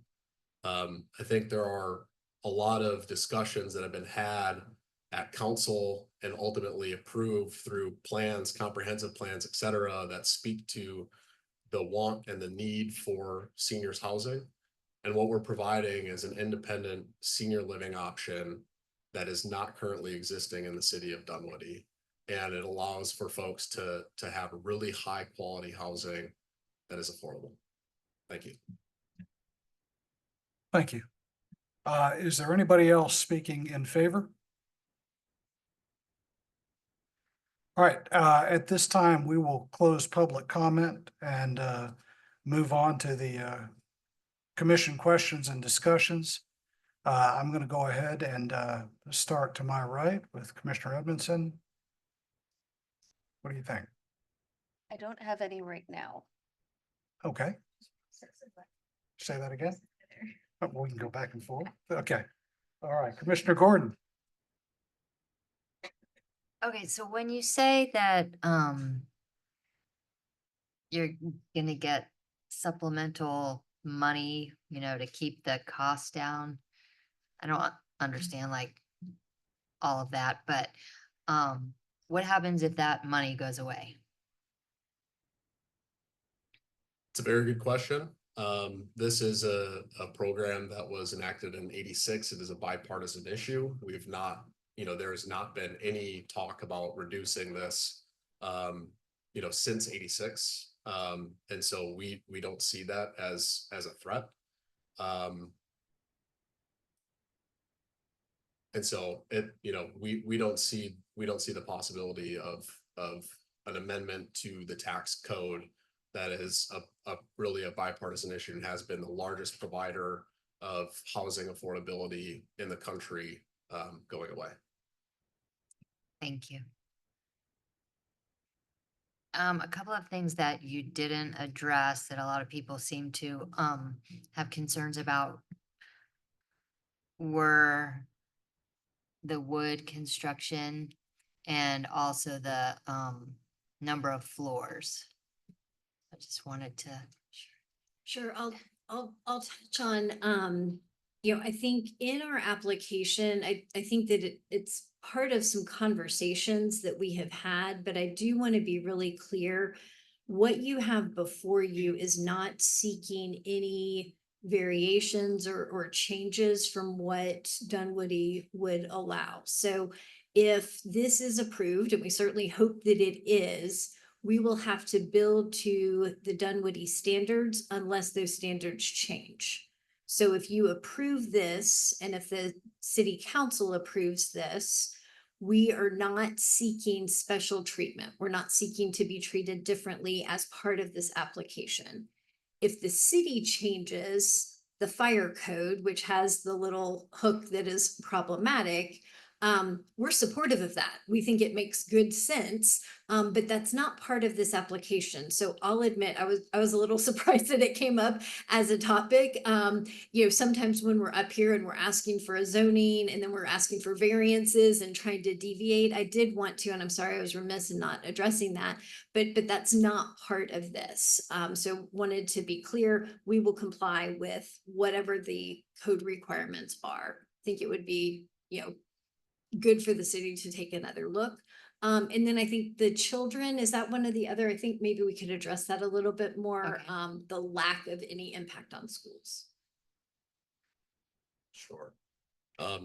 Again, this is deed and covenant restricted, where we have covenants that are recorded against the property that require compliance. Our management company, is looking at all of our residents as they apply, and all of our residents are 55 plus. Do they have folks that visit? Yes. But there's nobody that is living in the property that is under 55 plus. And so the impacts on schools should be nominal, if not any. Okay, Thank you. That's all I have right now. Commissioner Brown? Right. I think a couple clarifying questions. One, I guess going back to parking, you said it's the ratio works out to 1.2 per unit. And is there a calculation of, you're providing X amount of parking per 3-bedroom, per 2-bedroom, per 1-bedroom to get to that overall average? I guess how does that work? And then somebody else brought up a good point earlier about the visitor parking, which I think there's only 8 visitor spaces provided on the exterior of the building. Would there be additional visitor parking provided in the garage? Because it seems a little inadequate to just have the 8. Sure. So with respect to the parking ratio of 1.20 per unit, that is derived by taking a per bedroom amount and applying it across our senior portfolio to determine to come to a determination of what the required parking would be. And so I'll say it again, that parking was 1.15 at our 45 independent senior properties. And 1.13 for our southeast properties. And here we're parking 1.20. So those numbers were derived by taking bedroom counts and applying them for our entirety of our portfolio. So, and I'm not doing good top of the head math, but Right. like you said, so how many, your assumption is how many parking spaces per bedroom? So I don't have that information off the top of my head. I can go into the study and follow up with you, Mr. Brown, Commissioner Brown. Ballpark? Point, I don't recall. Okay. And then just, you were talking about your other properties that are about 1.1. Are those, what type of urban/suburban context are those communities in? Is it similar to this, or is it a little more urban center where you have some closer proximity to transit and other things like that? Yeah, I think that is a really good question. I think it's a mixture of both. We do have independent senior in urban areas that have access to transit, and properties that are similar to this that are in, dense areas that do have bus stops right in front of the building.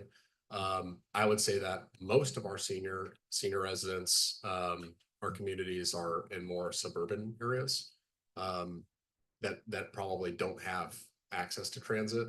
But we've not had issues. When we do run into issues, it's when we're, less than 1.0 on a per unit basis. And then how about the visitor parking question? Yeah, so the visitor parking, so we have visitor parking, the 8 to 10, I thought it was 10 spots, but it could be 8 spots that are exterior to the building. A part of the rationale for having limited parking on the exterior of the building is because of the land use plans, and an intention to not have parking that is directly adjacent to Ashford Dunwoody Center and Ashford Center Parkway. The parking itself is fob operated, and so to the extent that visitors do not have parking in those 8 to 10 spots, our residents can fob visitors into the parking that is underneath the buildings. But there would not be designated visitor parking spaces in there would not be. No. Okay. So it would have to be empty spots in order to do that. That's correct. Yes. And those parking spots would be assigned, or it would just be kind of first come, you go in the garage and you take whatever spot, or are they assigned to specific units? It is first come, first serve for parking. Gotcha. You mentioned the landscape plan. I understand the drive aisle for the fire access. along Ashford Dunwoody, but can you talk about why are we tucking in the path adjacent to it instead of just having the path straight down Ashford Dunwoody? Yeah, I'm happy to. So the reason for this path being adjacent to what I'll call a larger path is for fire requirements from DeKalb County. And so, as I had mentioned, we spent a lot of time on the site planning and meeting with various folks to determine, you know, the overall site plan and ensuring that it works. And so, as a part of this, there was a desire to, you know, one, not have as much you know, concrete and asphalt in front of the building. And so having those be kind of having those combined and having it really appear and feel as more of a multi-use trail and path was desirable. The other component to it, and the reason why really there's additional separation, is because there's transformation lines that are running north to south on Ashford Dunwoody. And so for fire, for fire life safety, in order to get a truck there, they had to have a drive aisle on that side of the building. So are you, yeah, I understand that you have to have that drive aisle. Are you saying that the path being adjacent to that drive aisle helps you get to the required width of pavement that you're required? I'm like, I get you, you have to have that drive aisle. I just don't understand why we've done that jog to the trail to get it adjacent to that fire department drive aisle. It's really for a reduction of the asphalt and for having an ability to have some streetscape and landscaping in between the right of way of Ashford Dunwoody and the property itself, and where that asphalt would be. I think Paul wanted to chime in from the city. If I could say a word from a staff perspective, and we discussed this with our public works department to because of the power lines, there probably wouldn't be a possibility to have trees or like a substantial vegetation between the path and the street, sort of in a normal setting, you know, with a landscape strip. So this provides a little bit of additional buffer for the people biking or walking on the trail. And then we're hoping to get the width of this far lane reduced to, like right now it's at 26, we're hoping to get it reduced to 20, you know, subject to fire marshal approval. But to have this overall, yeah, just a greener, more vegetated landscape instead of, you know, two separate concrete paths next to one another. I see. Okay. Yeah. I mean, I don't want to beat that to death. I'm just kind of curious. So there were some obstacles that you were trying to get around, more or less. Okay. I guess just for one more time, for clarity's sake, nobody would be able to live in the community unless they're 55 plus. So you cannot have just a head of, you know, a grandmother is the person listed on the lease, the official resident. They could not have a daughter or a son or whoever that is not 55 plus living in the community. That is correct. Okay.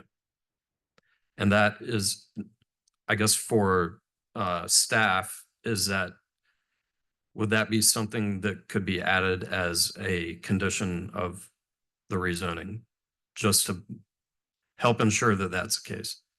Okay. I think our thought was that it was captured in condition 5, but if there's additional wording that you want us, but that, I think, to dispel some of what we heard a lot of, and just to be clear, Okay. 55 and up, not maybe some of the other communities that people are referring to that just need 85%. This is 100%, so zero impact to schools, and it's all 55 and up. But if there's something other than condition 5, we're happy to. Yeah, I'll look at that again. I just didn't have it in front of me.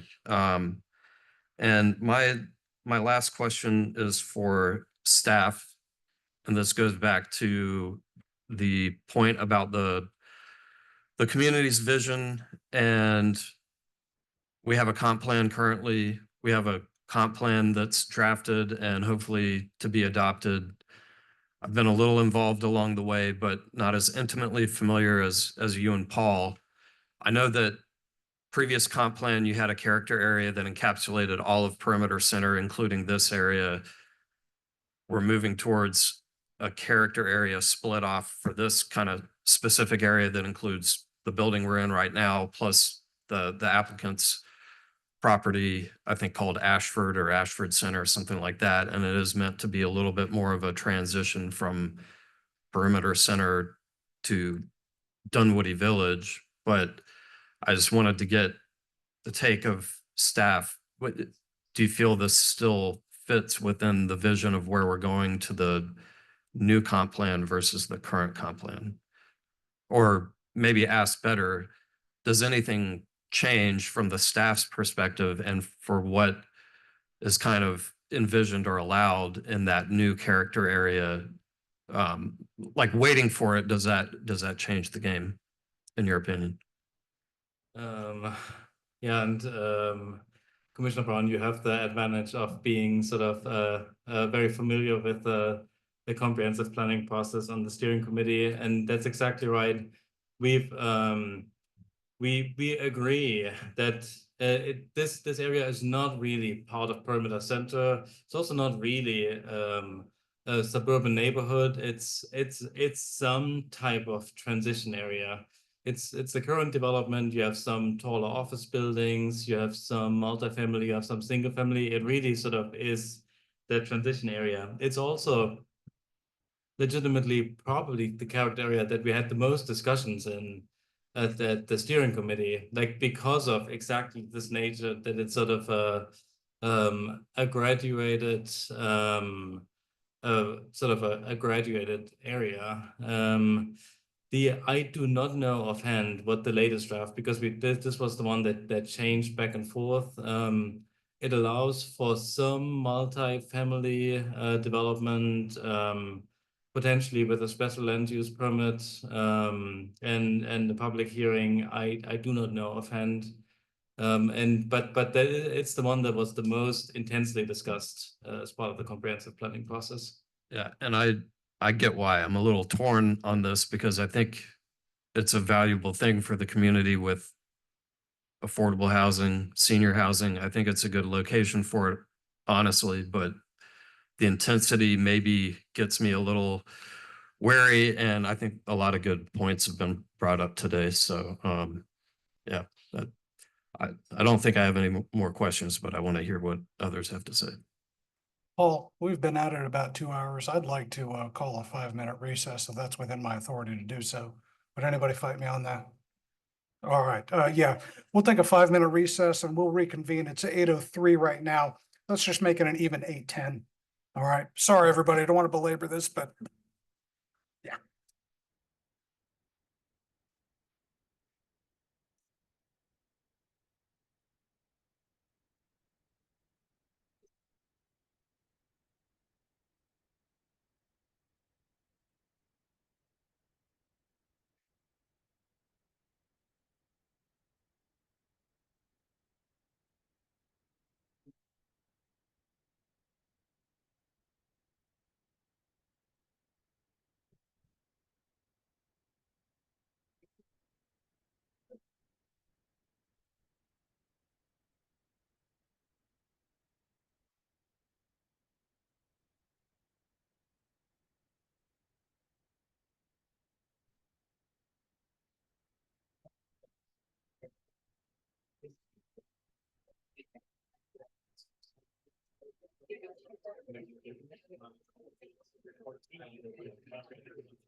three commissioners, Gordon and Brown, had asked some questions, and we were right at the transition point. So I think Commissioner Shin, what do you have?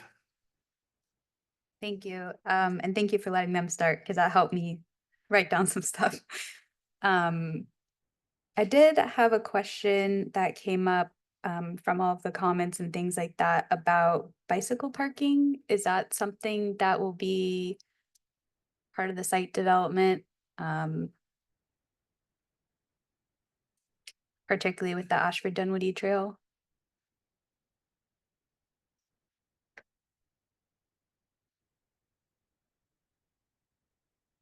Sorry for hobbling. That's okay. Yes. There will be bicycle parking. I don't know that we have it designated and delineated on the site plan, but there will be bicycle parking at the property. Madeline? Hi, Elizabeth. The ODP on page 5 specifies that the bicycle parking is 6 spaces. Okay. And yeah, okay, thank you. And I have a question for Madeline then, sorry. Can you just refresh, like, we had this long comment period, what the ODP is like for this rezoning case? Yeah, so this is a rezoning to a planned development unit. And so that is basically the overall development plan is the zoning regulations for the property. It doesn't adhere to the traditional, this is PC-3, and these are all of the rules for it. The ODP handles all of that. And the purpose of the planned development unit district that we have is to allow for a little bit more creativity on a site plan. And we found that when we were doing this rezoning, that the PC-3 district just had so many requirements, related to topography and how the building needed to be laid out on the site, that because of the large slope on the property, it was creating a real plethora of variances to the point where it just didn't make sense to apply the zoning district exactly per the code. It was creating a lot of conflicts. And so we asked the applicant to consider the planned development district, where essentially a lot of the perimeter center requirements have been incorporated into the overall development plan in terms of the design, the layout of the building, the siting of the building, but it just offered a little bit more flexibility to lay out the site in a way that didn't produce an administrative burden for you all and for the council and for staff. So Great, that's actually super helpful, thank you. And OPD is allowed like anywhere throughout the city? And you can request a PD district, yes, on properties anywhere in the city, so long as they're meeting the minimum size requirements, which this one does. Okay, thank you.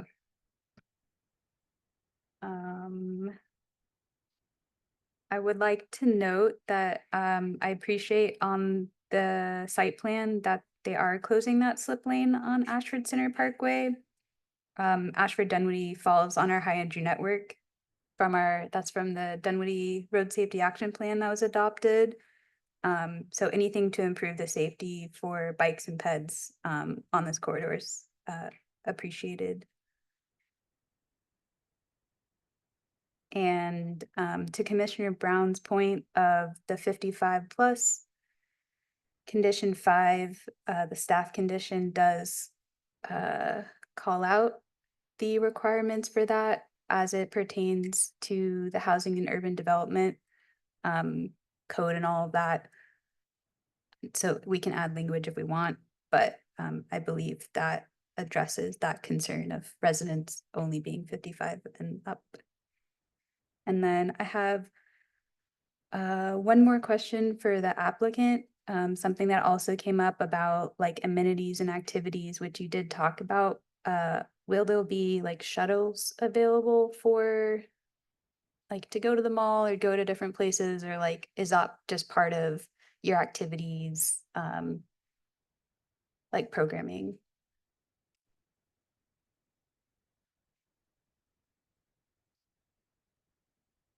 Thank you for the question. We do not currently have planned shuttles as a part of the program for this community. And I think a part of it is the immediate access to a lot of the services that our senior residents would have. We have had shuttle services on properties, but a lot of them are in more suburban locations where they don't have that immediate access. Okay, thank you. Thanks. That's it. All right, Commissioner Edmondson. Just one clarifying question. I believe it's for Madeline.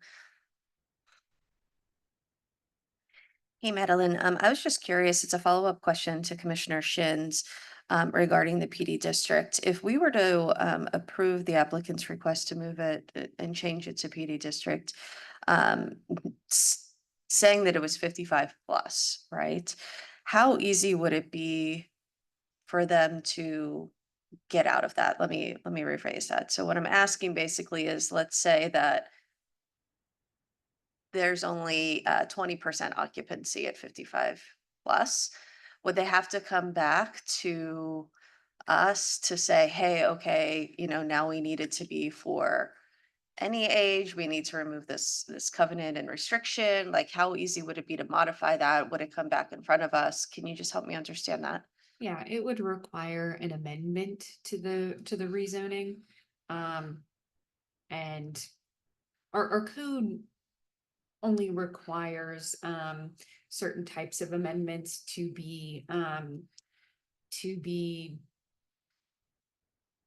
require them to go back through the major amendment process. I mean, it's a very limited list.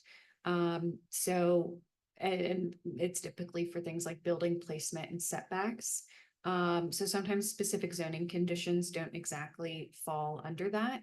So it then falls to the discretion of the director as to whether or not he wants to handle it. The zoning condition. Okay. Never Well, mind, there we Paul go. is correcting me. It's a It has to zoning go back. condition. Thank you. Mhm. That was it. Thank you so much. All right, just a few questions. Thank you for asking that, by the way. That was one that I wanted to hit, so I appreciate that. Let me speak to the applicant really quickly, if I might, please. With regard to your current properties, what's your per capita income in the surrounding area? We're talking about aging in place, and I'm kind of interested to know, are you aware of the per capita in your Georgia properties, for example, or a rough cut of what your per capita income is in the communities, surrounding community?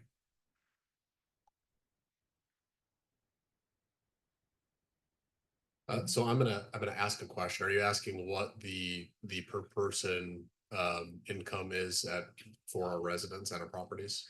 Yeah, that not for the residents at the properties, but rather for the surrounding area. I heard you sell aging in place as a benefit to this. Yeah.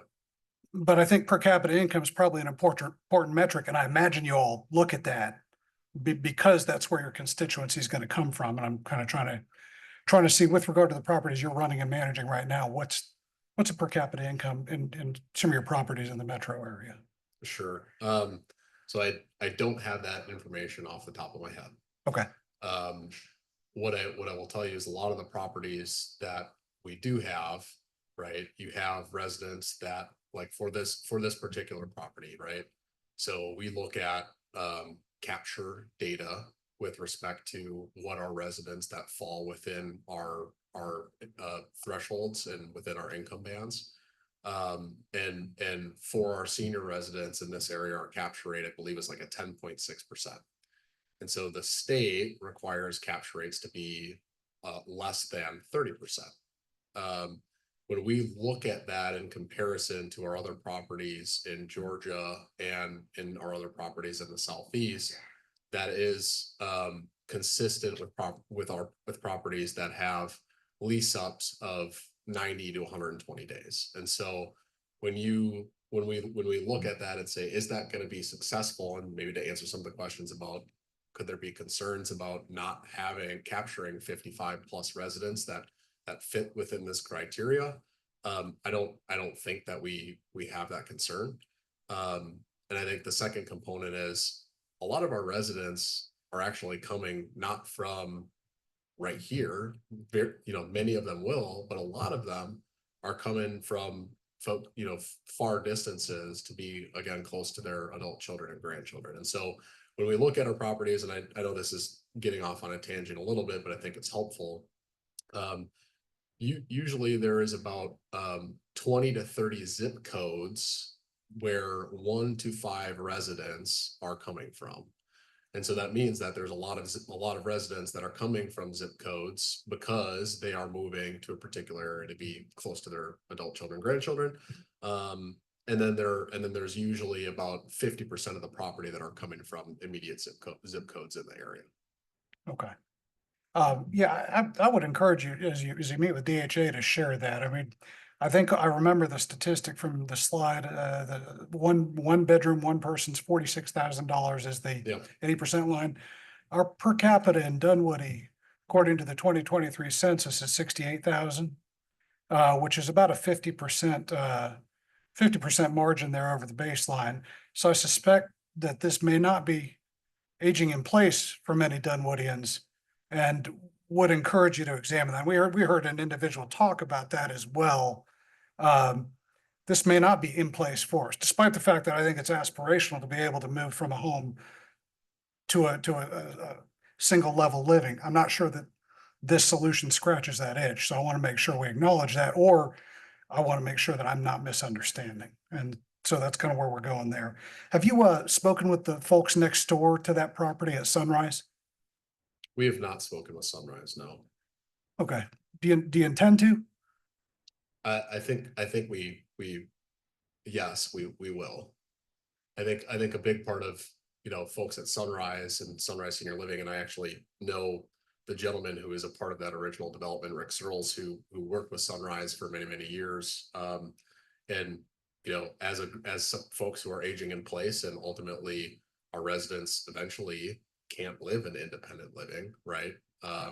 And so having partnerships with groups like that is really important, as residents can no longer live in independent living and need to move on to assisted living.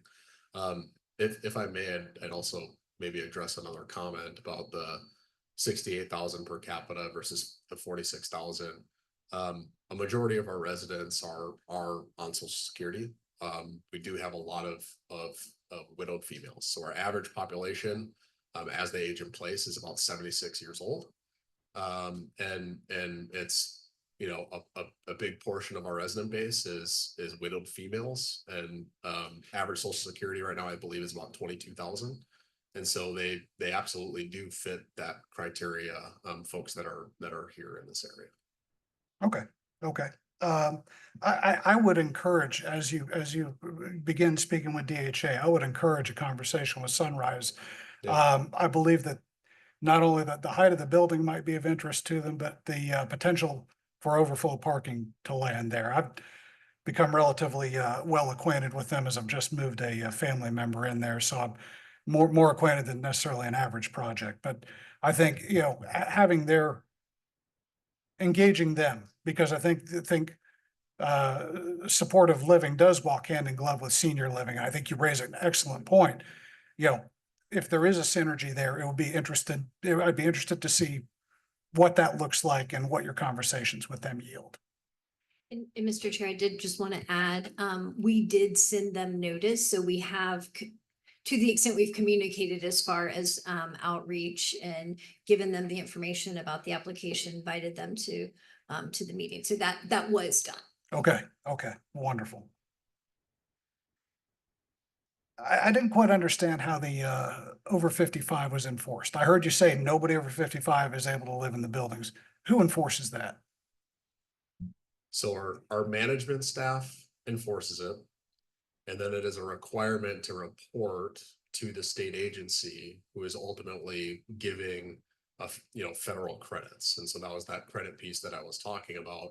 And there is risk of recapture. And so we have investors and lenders that are, the large institutional groups like JP Morgan Chase or Synovus or Truist, who are making sure that we are in compliance with that, because if we are not in compliance with that, they have a recapture of their yield and their credits on the property. And so not only is it a requirement for our management staff and a requirement for us to adhere to it, we are reporting that to a state agency. To the extent the state agency says, you know, no, you are not in compliance with that, there is potential for recapture. And thus we also have, large banking institutions that are monitoring and requiring compliance with that as well. Okay. Have you ever converted any of your other properties from the original purpose of 55 and up? We have not. Okay. Thank you for answering my questions. I appreciate it. Of course, thank you. All right. Commission, we've asked our questions, we've had some discussion. Is there a motion anybody would like to make for us to entertain? By my vision, our choices are to approve, to deny, or to defer. I've heard several items that maybe there could be some additional questions to answer, including conversations that perhaps could or should be held before we dispose of this. But I'm certainly open to hear a motion. Floor is yours. I was gonna weigh in on my thought because I think what you're saying, there may be some work to do here. We've got a comprehensive plan that's drafted but not adopted yet, that is certainly going to change the vision for this area because it's being split off of perimeter center into its own character area. We have hopefully a forthcoming discussion with Dunwoody Homeowners Association.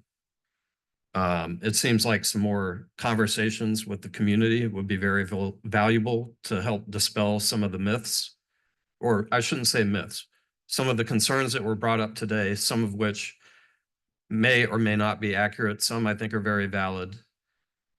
And I would kind of like to see some thought or looking at the number of parking spaces that are provided, particularly with guest parking spaces. And that also goes back to what you were saying about Sunrise and potential spillovers.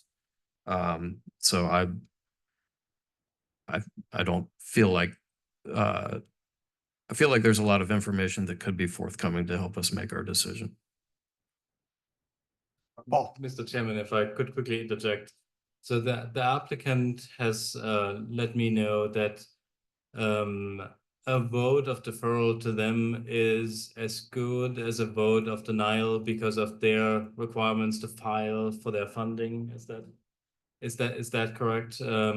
So then the applicant can say more to it, but it is they're requesting for you all, which you can take or leave, but they're requesting to you all to recommend either approval or denial tonight, because a deferral will be to them as valuable as a denial.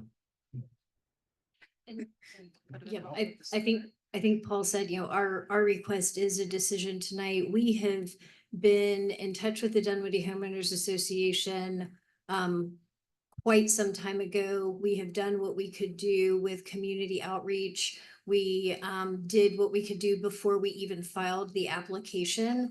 So while we are here, I think I hope, and I think probably by the staff's comments and their experience with us, this is a development team that has been doing everything within our power to partner with the city and the various stakeholders because of the time for this program. Again, it's a deed restricted program with the federal funding, and we don't have the luxury of being able to defer. So certainly happy to continue working on things. We have time. We're meeting with the Dunwoody Homeowners Association. I was advised that they're meeting, they've got us on the agenda on the 22nd. And so we are planning on doing that and are happy to consider things between now and the city council meeting. But unfortunately, our hands are tied as far as the timing for the application. Thank you. Having heard that, having heard that we can either, approve it or effectively deny it, whether we defer or deny. What's your pleasure?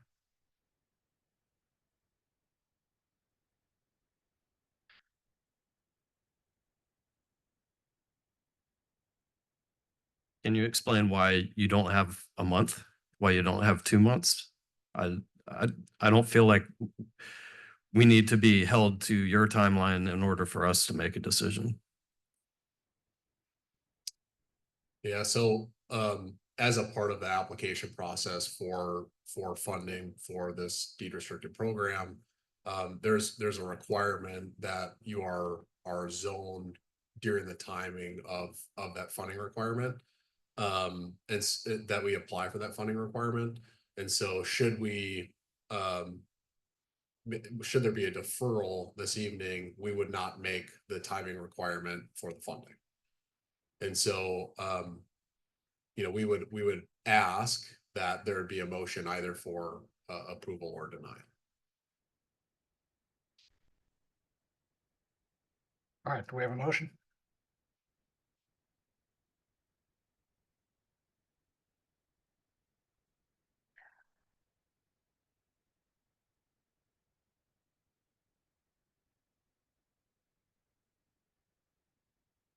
Anybody?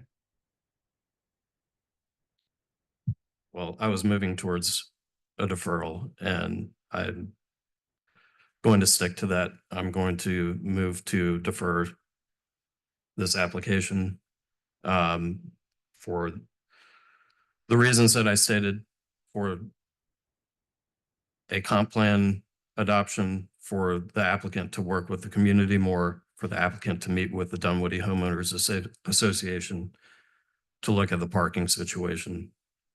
Yeah, I was not going to move towards a denial, but I don't feel comfortable approving this tonight. So Okay, that's my motion. so I've heard you say you're moving to defer. That's correct. Is there a second on that? And to which meeting is this? To the next one? Well, that's a good question because when will we have? Get your mic on, get your mic on. Paul, I want to make it to where it makes sense to where we have a adopt a comp plan.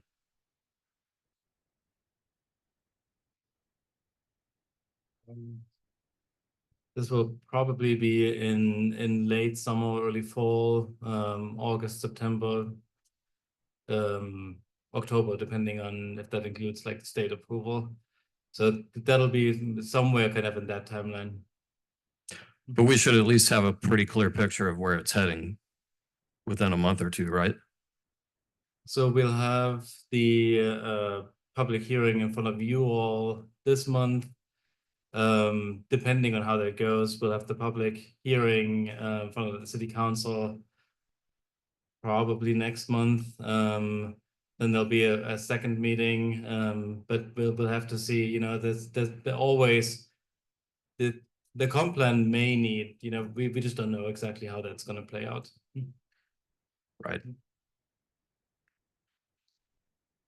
So do you want to, in your move for deferral, do you want to set a date or does that change your posture? But we don't have I a want to second yet. get y'all's take because I want it to be a timeline that makes sense. Commissioner Shan?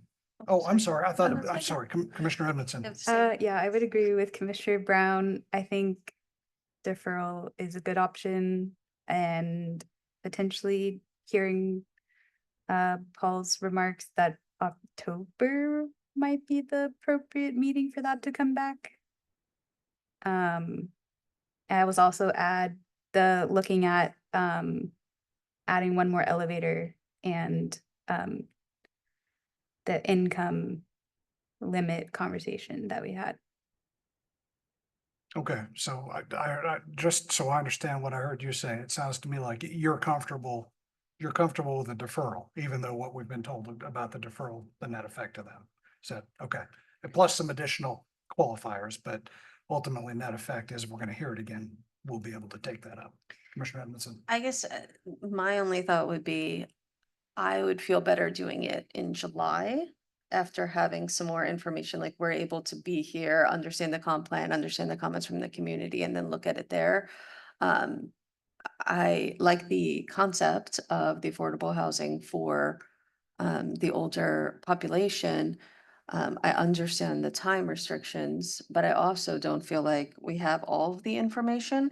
So if I heard the comp plan, I think I'd be in a place where I'd feel more comfortable making a decision based off of all of the community input that had already gone into that. So I would suggest deferring it till next month. All right, well, we have a motion on the floor that was not fully formed. Why don't you refine that, see if it Yeah, takes a revise it second? and say my motion is to defer RZ 25-03 to the July Planning Commission meeting. Okay, there's a motion on the floor to defer RZ 2503 to July. Is there a second? I'll second. All right, so Commissioner Brown moved to defer to July. Commissioner Edmondson seconded. At this point, is there any debate or conversation?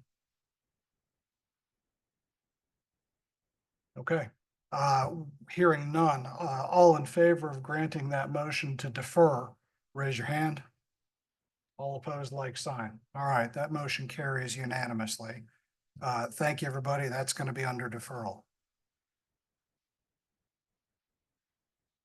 Next up, and we are now past the halfway point of the night. Next up, item 5, RZ 25-04, 64 and 66 Perimeter Center East, request to rezone from OI to PD to allow the conversion of 64 Perimeter Center East into residential condominiums and 66 Perimeter Center East into age-restricted rental residential use. So we've got part 2 of the rentals, completely different case though, and develop an additional for sale residences on the properties. So staff, please take it away.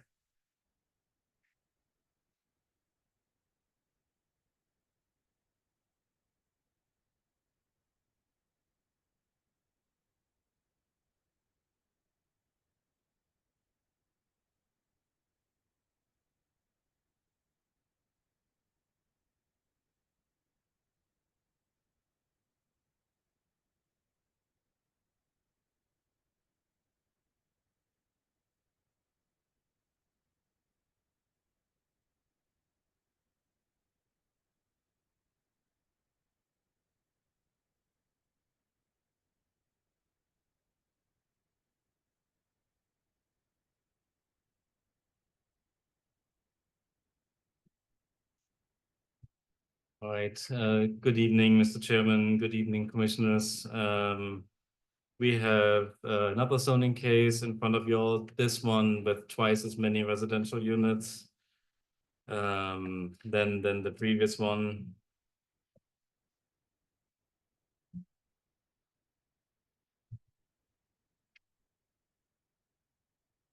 This one is WSP Perimeter Georgia LP, which is Workspace Property Trust. The property owner requests a rezoning from O&I to PD for a multi-product residential development that includes condominiums, that includes age-restricted rental apartments, and it also includes townhomes.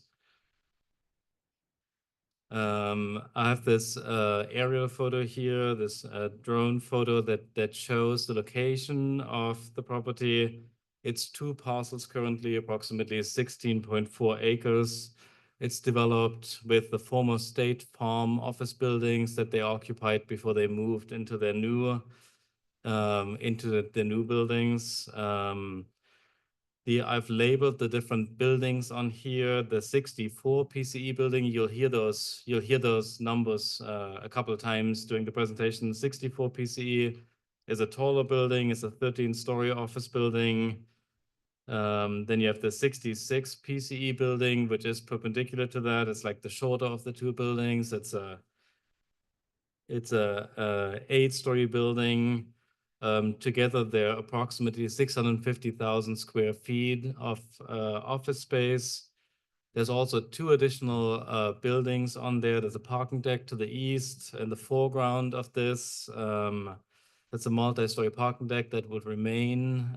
There's a parking podium between the two buildings that is partially underground, partially above parking currently. And then there's a large surface parking lot presently. On the image here, you can see Interstate 285 in the background, which is to the south of the development. So it's immediately adjacent to that. And it's accessed off of Perimeter Center East through 4 existing curb cuts that would more or less remain with like some changes to the design of those. The building itself, the site itself doesn't have interparcel connectivity and won't get it because of a pretty substantial grade change. So that would remain. And due to how it was developed, there are technically 3 different types of stream buffers on the property, on all sides pretty much. They're not like streams as you imagine them, like natural feature. They're partially piped, they're partially surface running, but they're considered waters of the state and are considered buffer stream as in part. I've mentioned Interstate 285. You've heard of this project, like the I-285 Express Lane project that will impact this site here. You can see the 64 and the 66 building on the left-hand side of the screen. The lanes here will be raised. The timeline for this is a bit unclear. GDOT hopes to have their final environmental impact approval by the end of this year. And then opening, and this is really sort of best estimate, probably not before 2033 or something in that ballpark. This is sort of a survey of the property. Like I've highlighted the same buildings here. So the 66 and the 64 building, and then those 2 parking structures that are on here. Here you can really see the scale of that surface parking lot on the left side of the screen towards the west. Beyond that surface parking lot, that's where the Ravinia property is. So that's over there. On that side, Ravinia Parkway is immediately behind that property line, which is that circular street that encompasses Ravinia. You all had seen immediately to the east, recent application 56 Perimeter Center East that didn't end up moving forward, but that's the environment for this site. And then of course Interstate 285 immediately to the south. In red on the survey, you can see those buffered streams. I've put a little arrow on those kind of so that to the south, to the east, and along the northern part here. The applicant will do their best effort to reduce the impact of these streams as much as possible. The end result will be that there's less encroachment into those. One way or the other, the streams themselves are not part of y'all's application tonight. Then we cannot do concurrent relief for stream buffer regulations. So depending on the exact plans, that relief would have to come either as a special administrative permit through the community development director or as a variance from the zoning board of appeals. But I wanted to bring it up here because it's an important part of the site and the constraints. So what the applicant is proposing, this was all just the existing conditions. What the applicant is proposing is an adaptive reuse project of both of these office buildings. The 64 PCE building, so the one to the east, would become a condominium building, so it would be an ownership building. The 66 building would become a 55+ rental apartment, so an age-restricted rental apartment. There's 2 more residential components on this site plan. One on the very right-hand side, wrapping the parking deck, is another condominium component that would be wrapping the deck and really be beneficial for people seeing the site from perimeter center east. And then on the western part of it, that surface parking would become another townhouse development. The total number of units on the site is 441. So it's a sizable development, of which 214 of those would be condominium, 126 of those would be, or up to 126 would be 55 plus rental units, and then 101 townhome units. What you can't really see there because of how I cut off the site plan to make the buildings pop out a bit more is on the very southern side across that stream. So you can see it's sort of half cut off. That is an existing parking area that the applicant would make their stormwater management system. So it would be a pond. And they're intending to make it a amenity for the development. So like a nice pond with walkways around it. Additional amenity areas would be on top of the parking structures. So on top of the parking deck to the east, on top of a parking podium, and then also adjacent to the buildings. This is sort of a cut through the site that shows the scale of it pretty well. You can see the tall 3 Ravinia building on the right-hand side of the screen. And so you can see the townhouse development adjacent to Ravinia, then the existing buildings, the 64 and the 66 perimeter center east building, and the scale of those buildings, and then the parking structures on site.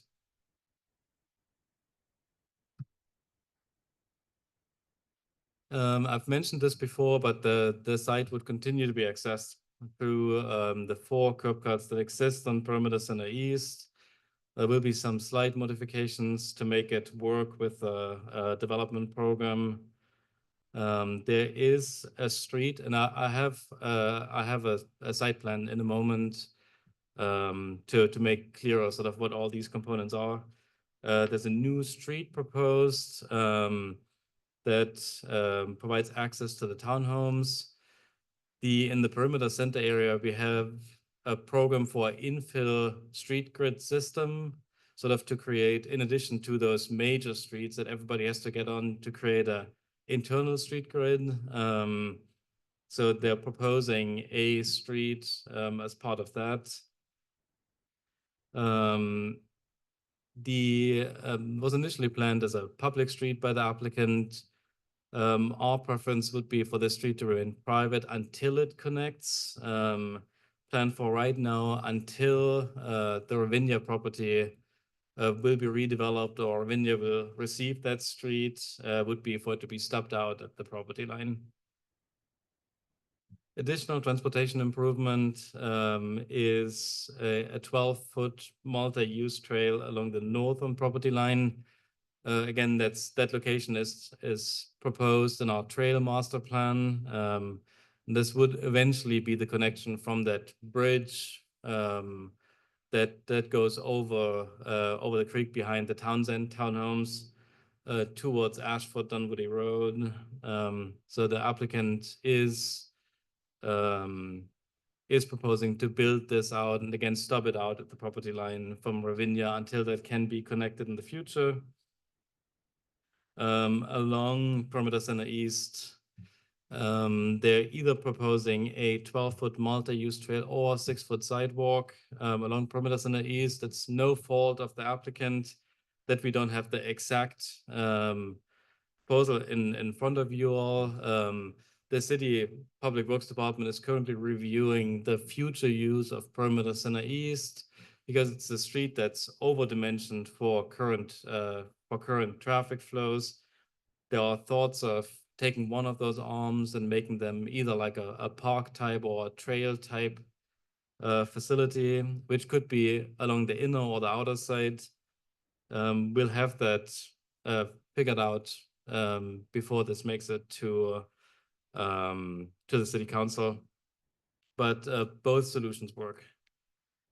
And then final thing that I wanted to mention here, trip generation overall. So like the trip generation estimates are down compared to office use, and that's by 51% in a full day and 80% in the PM peak.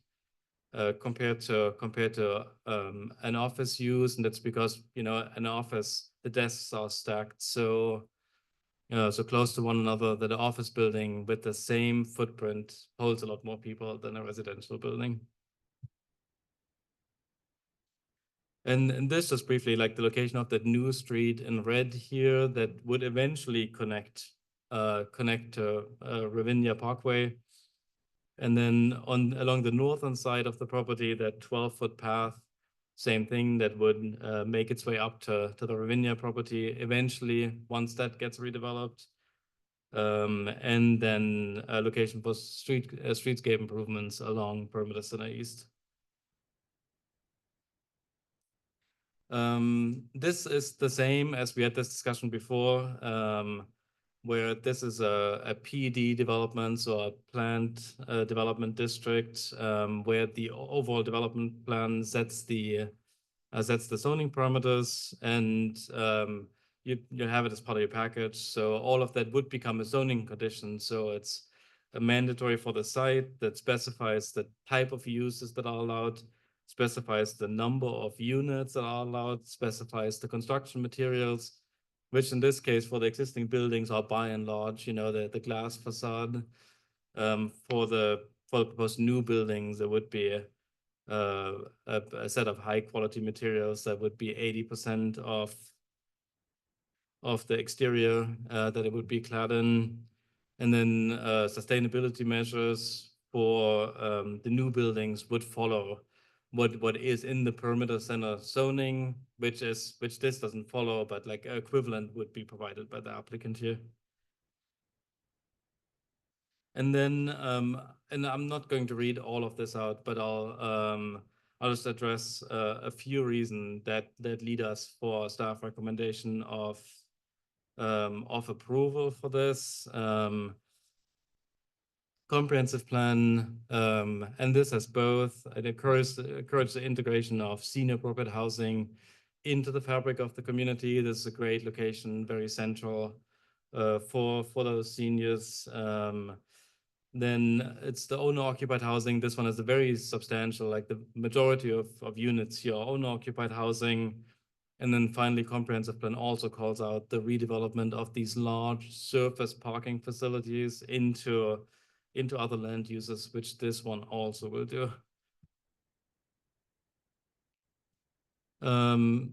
This one is also, this one is a nice transitional scale where you have closer towards Ashford Dunwoody, you have the high-rise Ravinia development, and you have further out towards North Fork of Nancy Creek, like the stream that runs north-south between the single-family neighborhoods and Perimeter Center, where you have townhomes. This one has the existing 13-story building that would remain. So this functions as a visual transition. The current use for this one, and you've heard these stories before, but the perimeter office market, these are two vacant buildings at the moment that contribute to our vacancy rate that's district-wide 26%, and like a healthy vacancy rate would be 14%, which is sort of our long-term average. We have especially the buildings that are furthest away, that are on the east side of Ashford Dunwoody Road. And the applicant can say they've tried to reuse this building for office use, they weren't successful. In our own, and I included this here because I found the term catchy, but our economic development report, they classifies buildings like this and called out these buildings specifically as zombie office space that just aren't viable office buildings anymore.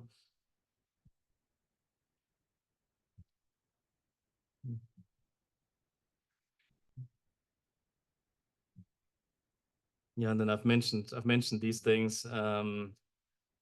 Yeah, traffic generation, like traffic in schools always comes up.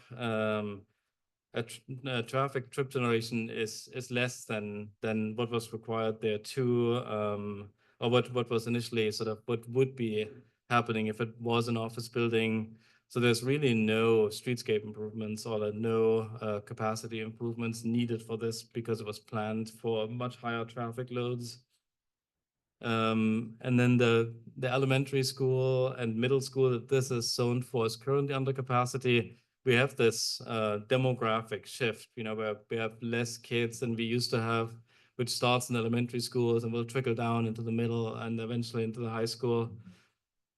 So, but especially in the elementary school, we really do have capacity.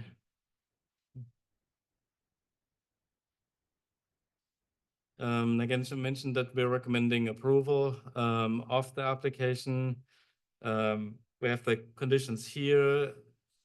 This is similar to the question that came up earlier, like both the ODP and the site plan are conditions, zoning conditions. The applicant wants to do a different use, they will have to come back and get this approved by you all and by the city council. We have I'll quickly go through the conditions here. The other conditions, landscape plan, we'll want to see it, and we'll have the community development director approve it as part of the land disturbance permits. Then the fourth one here, I've mentioned that stream buffer encroachments need to be part of the separate process if they happen. But both this and the landscape plan, until we know exactly what the project looks like, it's you know, we don't know exactly what the impacts on the streams are going to be. So we'll have to review the plan sort of once that's fully designed. Number 5 is that street that I've mentioned. Number 6 is there's a sidewalk on the eastern side that connects the 56 perimeter center east development next door and this development. We would like that sidewalk to remain open to the public to provide interparcel connectivity. The 7th one is that trail connection towards Ravinia. The 8th one is the path. And again, this could change if Public Works ends up deciding that they want to run the path along the northern side of perimeter center east here. Then this would be a 6-foot sidewalk instead of a 12-foot path. It's easier to reduce the ask in these conditions, so we're comfortable just reducing that to the city council if that happens like that. And then the 9th condition, just that we would like the street to remain private until it connects, and then if it's subject to our standards, it could become a public street. And with this, I'll end my presentation and pass it on to the applicant.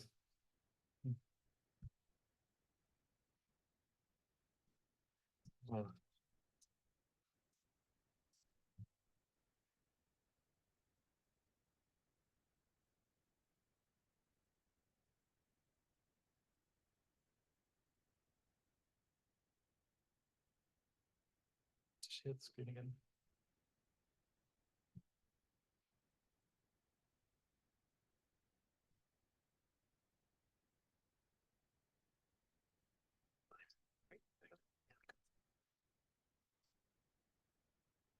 Thank you, Chairman, Commissioners.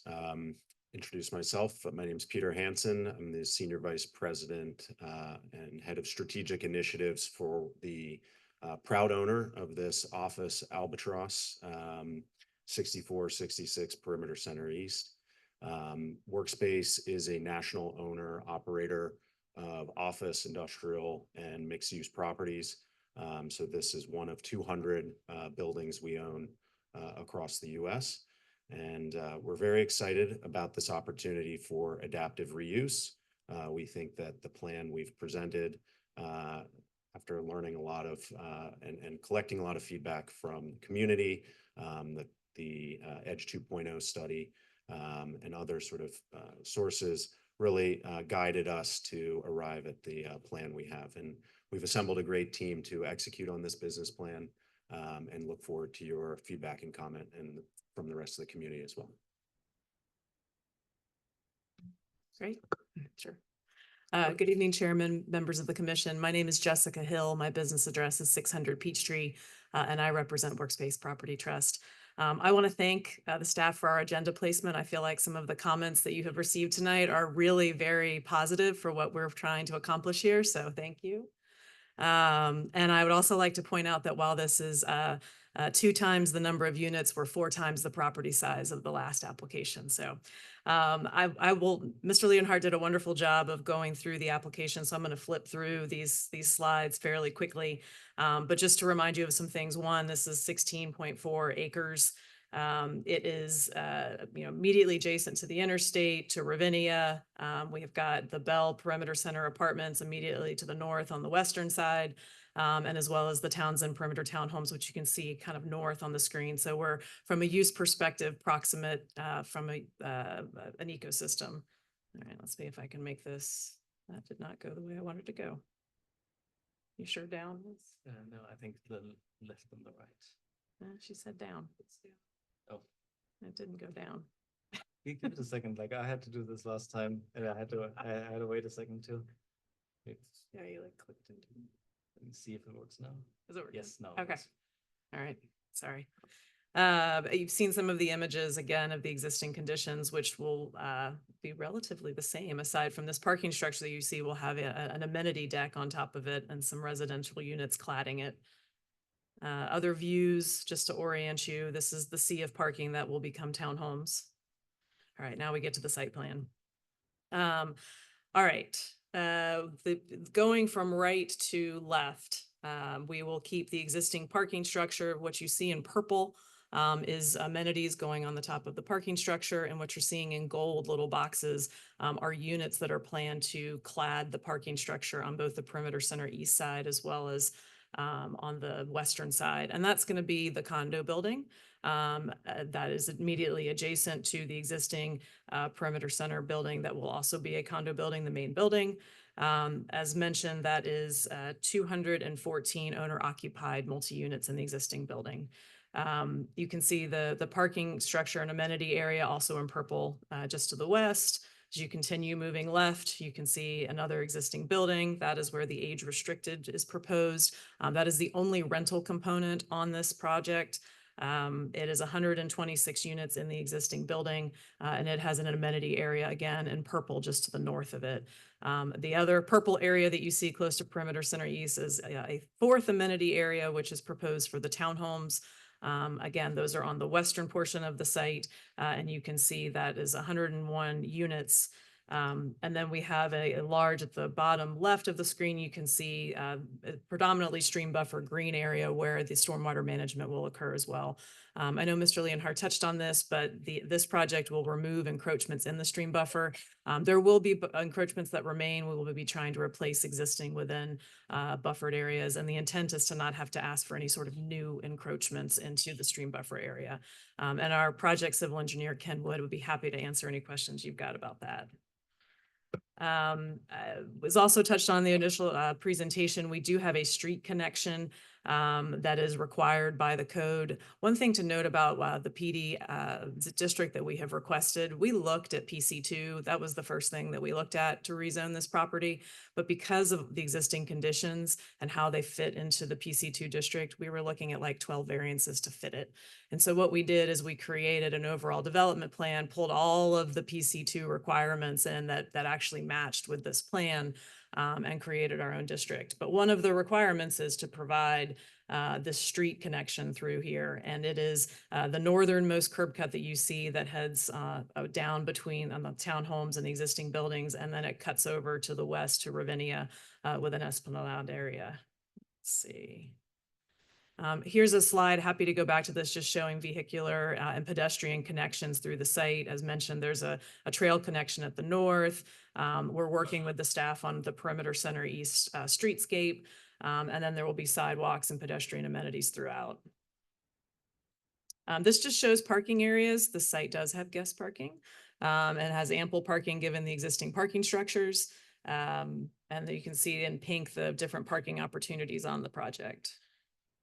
I'm just going to flip through these. These are just examples of streetscapes if we need to get into any detail on the existing streetscapes and proposed. This is another section showing a rendering of what the project would look like, bird's eye view from 85 to I-285. And here's some imagery. So this is the units that are lining the parking deck. So the building you see on the left is actually the parking structure with units cladding it. A view the same from a different angle. And again, I know I'm flipping through these fast, but happy to go back and talk about them if needed. The existing building. We are proposing to add balconies, but given that it is an existing building, there are concerns about how that will work and how many can be added and how functional they can be. And so the intent is to add them, but we are asking that we not have a condition to require them, just given the existing conditions. I'll just flip through these. Here's an example that we're starting to see. This is from a view from Ravinia facing into the project. You can see the townhomes on either side. These are maximum 4-story townhomes. And there we go. Just through the architecture. A couple of things that are in the overall development plan. There are sustainability measures. There's energy efficiency, heat island reduction, water efficient landscaping, and bicycle amenities. All of those are included in our proposed conditions. And as noted from a comprehensive plan perspective, we are promoting housing choices. We are making aging in place achievable. We have an amenity rich environment, and we have sustainable development practices through adaptive reuse. So those are some extra things to consider as you consider this project. We have met with the Dunwoody Homeowners Association. I believe Mr. Brown is going to speak to that. And we would ask that you support the application with the staff's recommended conditions. Thank you. All right, thank you very much. At this time, looks like Paul has something to say, and it looks like we've got some comment cards.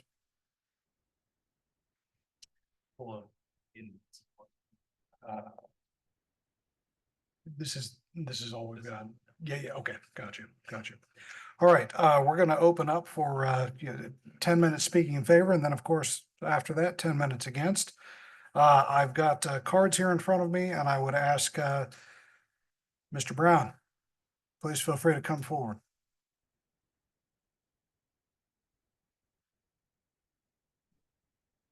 Thanks, Mr. Chairman, members of the Planning Commission. Tim Brown, 4509 Kingsgate Drive.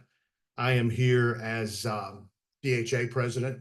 We did hear this presentation at our April meeting, and for some reason, we did not vote on the presentation until the May meeting, but we did have a vote. And several reasons to like this project, which sort of gives you the idea of where I'm headed, with my punchline of my joke here. One is, and we've talked about it in many applications and certainly conversations in the city and in the real estate community, we're basically converting a non-conforming or non-performing asset here to a performing asset, which from a real estate perspective is great for the real estate community, takes excess or obsolete asset classes off the market, replaces those or repurposes those, in this case, to performing assets. I think that's good for the real estate community. It's good for the community at large. I think that's a win-win for everybody. Second is the breadth of product. One, the for sale condos, stack flat, very desirable residential asset. We haven't seen for sale condos in Dunwoody since the Manhattan and Sterling over behind Peachtree Middle School. The 55 and up, no need to belabor that, but I think age restricted rental property in this location is a very desirable part of this plan, very desirable asset class. Much more, I was having a conversation with Bob Dallas before the April meeting. Bob wasn't going to be able to be at the April meeting. This is an opportunity to put residents, and again, the 55 and up, in a much more desirable location, much less car centric, if you will. A lot of amenities, a lot of services are walkable or bikeable from here. Not that the 55 and up, guys, I'm 67, I probably wouldn't bike, but I would walk. But I think just in terms of putting residents and residential asset classes in a node in the city, that by definition is a lot less car centric. I think there's nothing not to like about that. The for sale townhomes, again, another variation on a for sale product, different buyer profile, different architectural style. I think the three types of products here in terms of the total breadth of product is incredibly desirable with respect to the overall well-being of this project. Ken Wood is the engineer. I've had the pleasure of working with Ken in the past. Excellent engineer. The quality of his work is evident in the thought that went into the site plan, which I think is an incredibly good site plan. And then in general, I think again, we are taking excess office space off the market, obsolete, no, I wouldn't say an albatross, but I'll be. It's obsolete. Yeah, it's obsolete. Obsolete office space off the market, replacing it with a needed number one and a viable residential product number two. The DHA heard this presentation again in April. There were some questions about utilities, some questions about infrastructure. I think all of those were answered to our satisfaction because this project was originally designed for much more intensity than we're going to see with the residential use. So I think any infrastructure questions are moot at this point. But in my tenure as DHA president since February, I'm happy to say we've kind of gotten our planning and zoning voice back, if you will. There has not been a unanimous vote on a planning and zoning application until this one. The DHA board voted unanimously to support this project, and we would urge you to do the same. Thanks. Thank you. Mr. Wittenstein.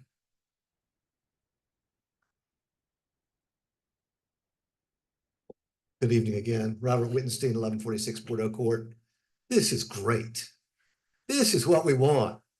I mean, this building is concrete and steel. It's in an area that's been designed for high density. It has a parking lot that is bigger than it needs to be. It is converting stuff, the surface street parking, into stuff that we can use.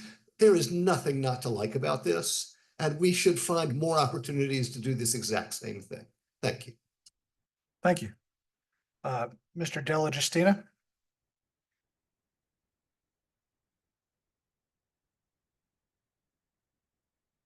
Thank you.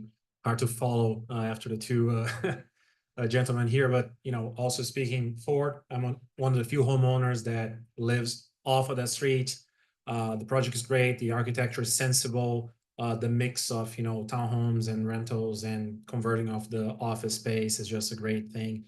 And really looking forward to get more people to experience what we can experience living in this part of town. Thank you. Thank you. How much more time do we have on the fours?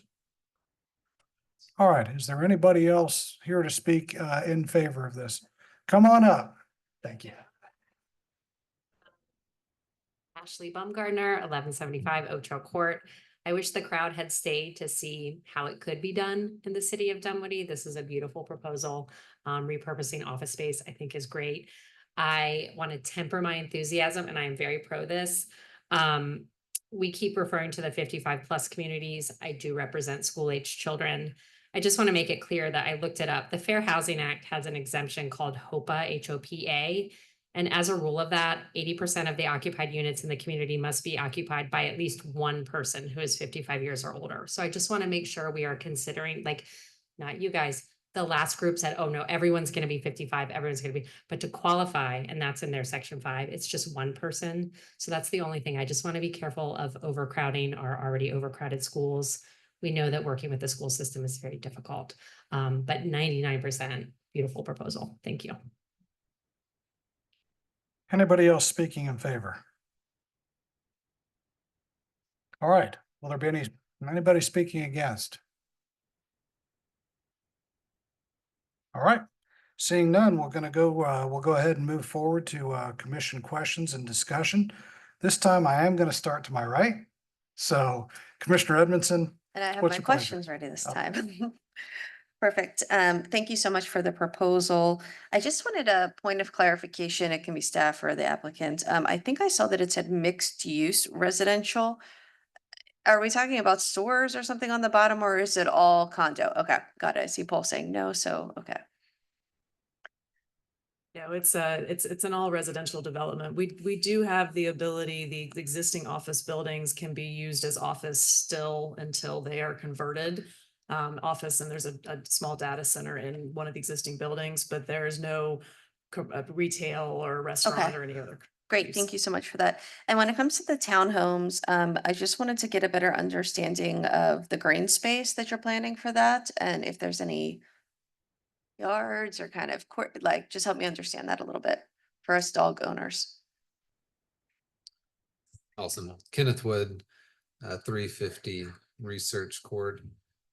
Yeah, if we can flip over to it. So the way we've designed the townhomes, if you guys are able to see this on your monitor, is everything is turned inward toward a muse or a green space. And so your front door, all of the front door greens basically face a green space. So if you're looking just starting from the top left, the 4 units, they face the other 4 units. That's a 40 to 50 foot wide green space that's there.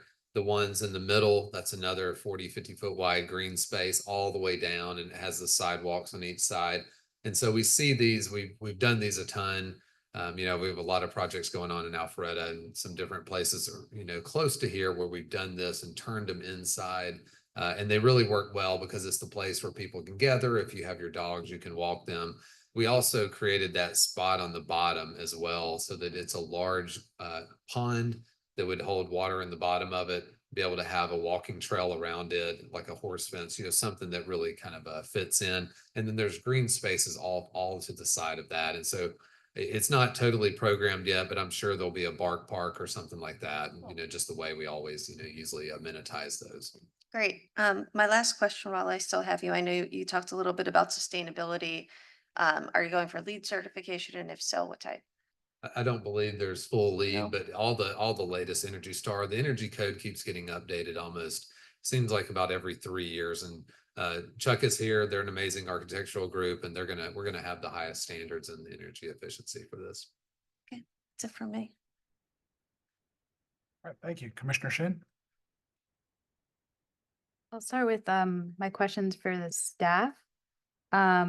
Can you refresh the planning commission on what other approved housing there is on particularly Perimeter Center East that maybe not has, like, we've gone through approval through planning commission and city council, but isn't under construction, and what that housing type is of rental, owned, age restricted? Yeah, we have immediately to the north here, and you can see kind of that office building immediately to the north here. That entire site is rezoned for a very large amount of condominium buildings.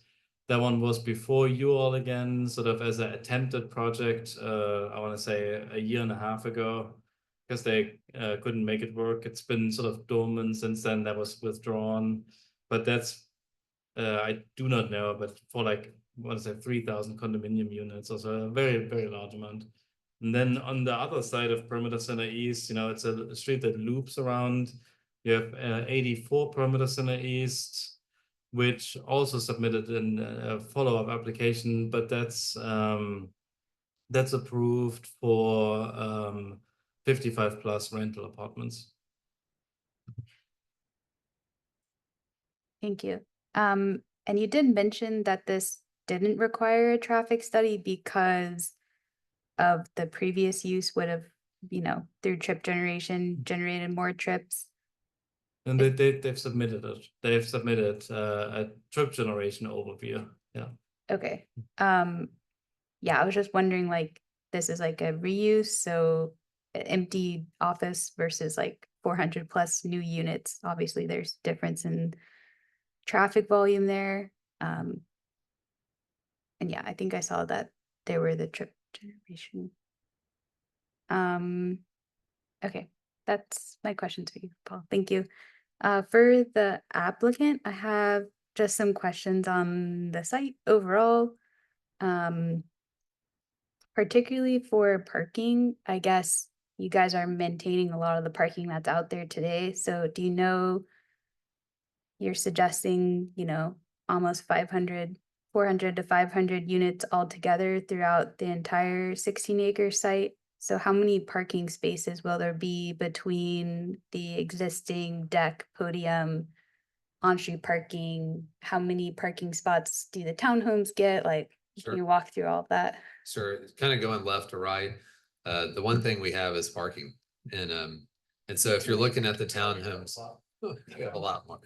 And so on the left, we're removing the entire existing surface lot and then coming back with the towns. They're all 2-car garage, but then in addition, we have all of the guest spaces that you see on the exhibit that's in front of you. And so it's almost upwards of 50% of the total amount of townhomes that we have in additional guest parking. We also have the on-street parking for that Esplanade area. For the 66 building, for the senior building, there is basically parking underneath. If you look at kind of that deck, it's kind of that amenity deck. There's additional parking underneath that, and the parking you guys see as far as the amenity parking. And then that goes underneath into a podium deck. And so believe it or not, when you kind of drive out there, when you drive up to the 64 building, all of the trees and everything that you see is on top of a parking deck. It's amazing, but it sits on a parking deck.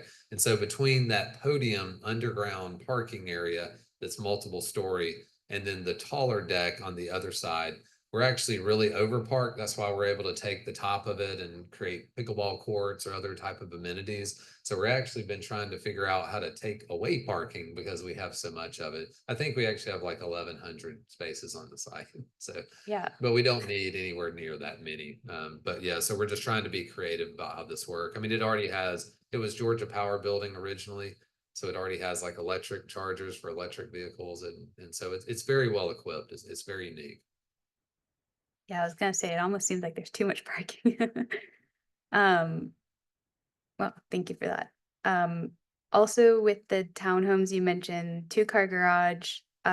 What are the sizes as far as like square feet or like number of bedrooms you anticipate those to be? And also potentially if there's similar to the multi-family attached to the amenity deck. So two different things, just so we can take each question. So the townhomes on the left are going to be your really upscale townhomes that you guys have seen from, an Empire Atoll, that type of a builder where there are 3 stories. Generally, it's going to have the 2-car garage, and you're going to be in that, 1,800 up to 2,500, depending on the range. The ones that are the stacked, we're calling them the kind of the stacked condos. That's a very different product, right? That's one level living. You actually drive through one of the bottom levels to get into the deck. You can see them wrapping around that. And so those would be different. I imagine those are going to be that 1,400 to 1,500. Much larger. Much larger. They're 18. Oh, okay. So they're even bigger on one level, which is really nice. And those are and the ones that are next to the deck are owned or rental? They're owned. Okay. The only rental part on the project is the 66 building, which is the low-rise existing office. Okay. And that's the senior. Yeah. For the townhome community, I know that there's like that stream buffer and the proposed stormwater pond or whatever. Is there like a landscape buffer or a sound wall, particularly for those final units on the back? But just in general, I guess, is there anything proposed for this site for that? Just the greatest question. So when you're actually out there and you drive down to the bottom side, the impacts of the existing parking lot actually go all the way up to the edge of the state stream buffer, so 25 feet from the banks. If you actually go past that, all of the really large trees when you're driving down the interstate, and if you look over at this and try to see that parking lot, all of those existing large trees in that stream buffer where it is, we're totally leaving alone. We also have plans for additional evergreen screening to complement it.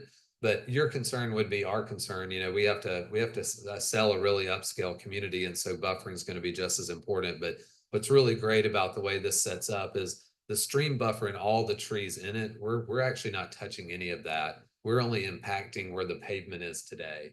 And then if you go on the other side, we're actually taking out that pavement, and then that's where the pond is going. But we're using the footprint of that paving too, so the trees that are around that can stay. So we will be supplementing evergreens, different type of evergreens, which will give year-round coverage, because the same concerns you may have is our concerns, because we have to execute on this at a high level. But a lot of the great things about this is we did not purposely, when Rob started talking about the site plan, we did not want to have any townhomes across that threshold, because they would be kind of isolated where the more of the noise and where the trees aren't as much. And so really you have that band of trees where the stream buffer is. That's our, you know, delineation line. Great, thank you. I would also add, if there was like the proposed to have patios or decks on the building, I don't know if it's 64 or 66, the one that goes like east-west on this That's graphic that's 64. pulled up. Okay, 64, that might be a challenge too with the upcoming 285 managed lanes project.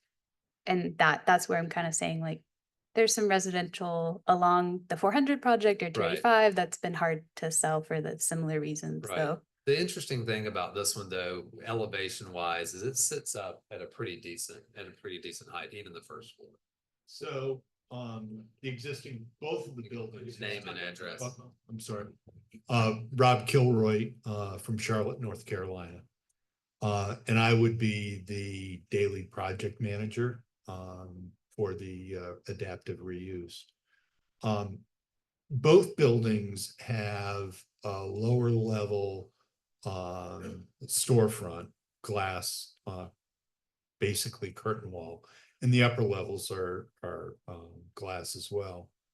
Part of Chuck Travis's assignment here has been to look into the curtain wall and design a balcony system for both buildings that will integrate into the existing glass curtain wall.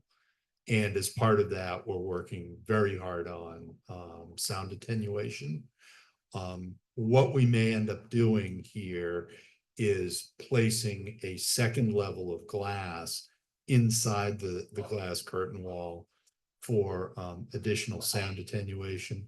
Because as we all know, traffic on 285 at this point is really significant. So we're thinking all of that through as we continue to go through design. great, thank you. We do. We have a sound consultant who's doing the sound attenuation work for us. Okay. Okay. This might be a question for staff. For the townhomes, there's that one driveway entrance to access everything. And then there was the potential, obviously, to queue up that private street to public street and tie it over to Ravinia.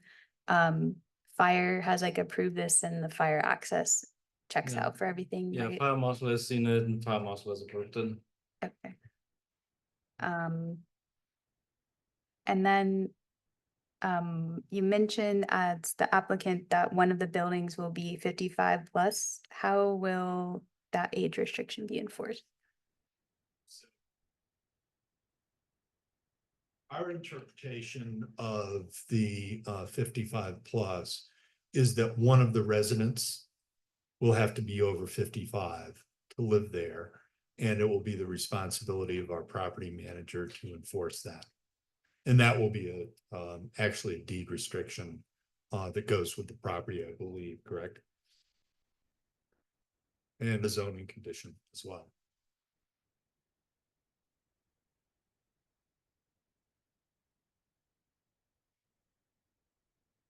Okay. I can, Commissioner Shin, if I may add, like where this 55 plus housing type comes from is under fair housing. It's typically not allowed to discriminate based on age. There's one restriction, and then that's this federal restriction pretty much. Like if you can do it for people who are old people, to allow senior housing pretty much. That this is like the typical standard, and this is like a different product type that these applicants do than the previous ones. The previous ones that they would do it because of their funding, you know, and they have it as a deed restriction as part of their project. This one would follow the general federal requirements. Yeah. Okay. And we actually pursued this design with the encouragement of Dunwoody. We think it's just a really good product for the community, and look forward to trying to get it done. Yeah, thank you. Question about like the access to the building and parking for those multi-units that are owned that are adjacent to the parking garage. I don't think any of the, like, I'm having a struggle of understanding, like, how are those separated from the parking garage? Are they like attached to the parking garage?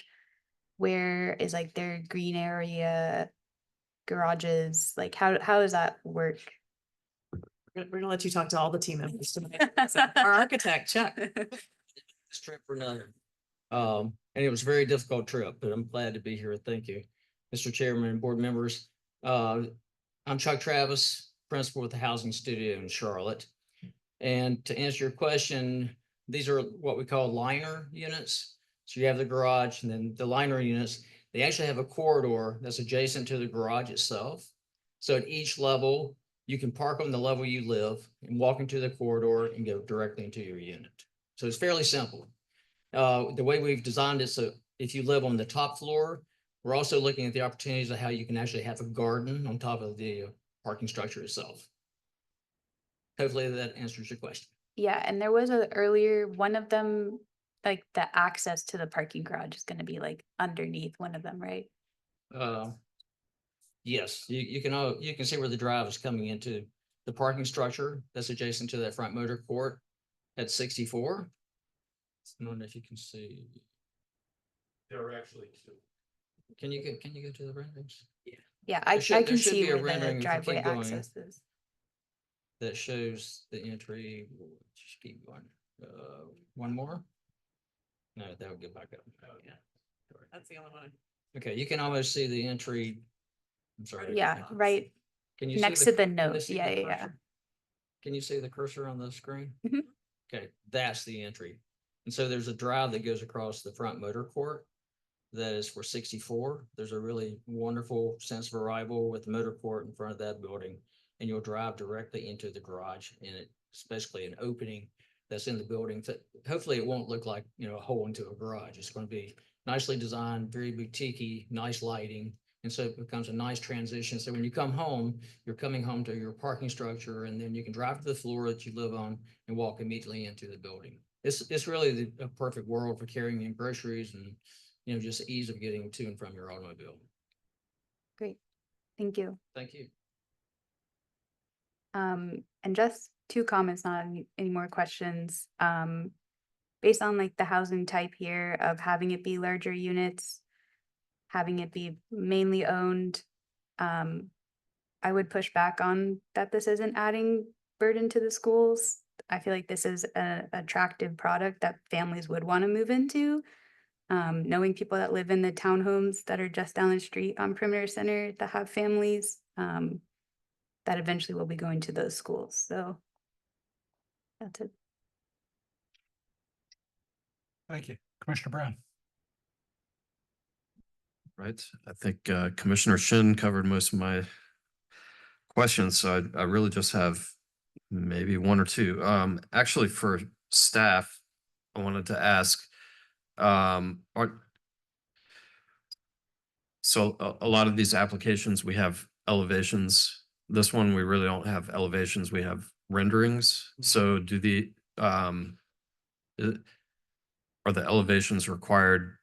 Will this serve as something that we can hold teeth to in terms of adhering to the site plan and the elevations with what Yeah, they've provided? Well, for us, that'll work. Then we have specific in the ODP, we have specific statements about glazing and material requirements that jointly with these renderings would suffice for us. Okay. And then, sorry, you may have gone over this, but it's 9:35, so I'm getting things convoluted at this point perhaps, but which portions of the development are 55 plus and which ones aren't? If you don't mind just walking through that again. So the 55 plus building is the gold building plan left, right next to the townhomes. Okay, so just the, I guess what's 66 right now? Yeah, just this one right here. Okay, everything else is not. This building here is condos for sale. They go with these condos, that well stacked flats, because they're just a little bit different. And then the townhomes are for sale. So the only rental and the only 55 plus, they're the same thing, is this building right here. And it's the shorter of the two buildings that you see, if you remember the imagery. Okay. And then I guess one more follow-up is there a phasing plan? Do you have a sense of how this will That's gonna be a Rob come question. along?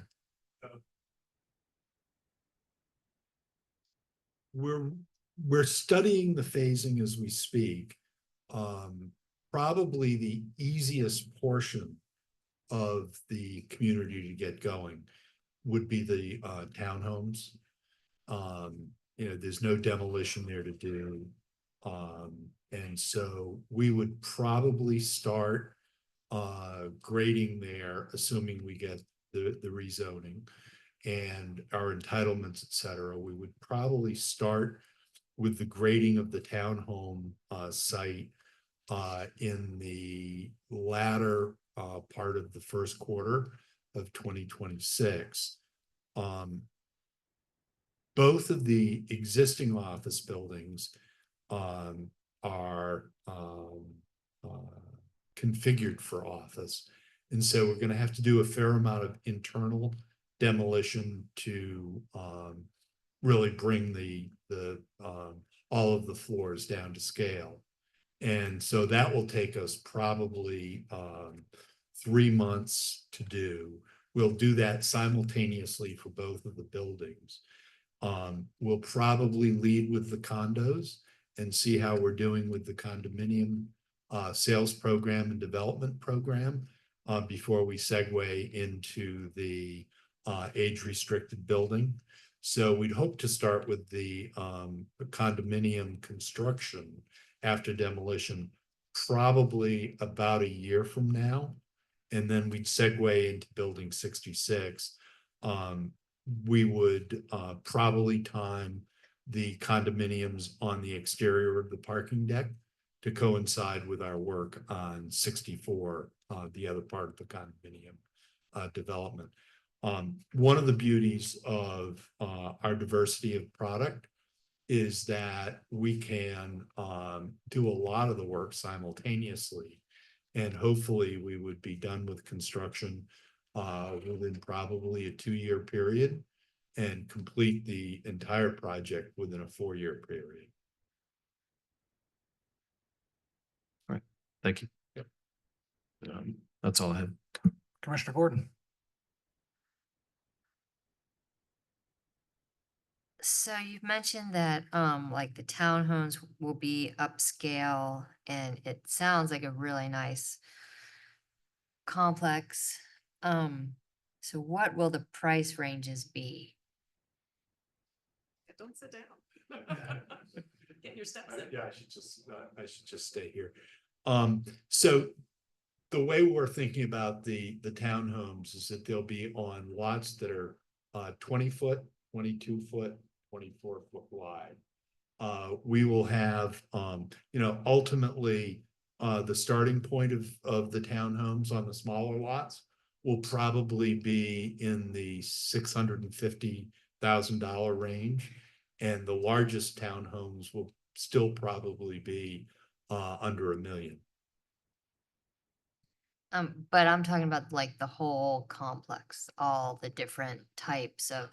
Oh, okay. So in 64, our condo program includes a series of 1, 2, and 3 bedroom apartments. And the entry point for the smallest apartments are the condos, the sales condos. Right now is programmed at 485,000. And the most expensive for sale product will be likely the condominiums that wrap the 6-story deck. And we're expecting pricing for those to be probably under 1.4 million.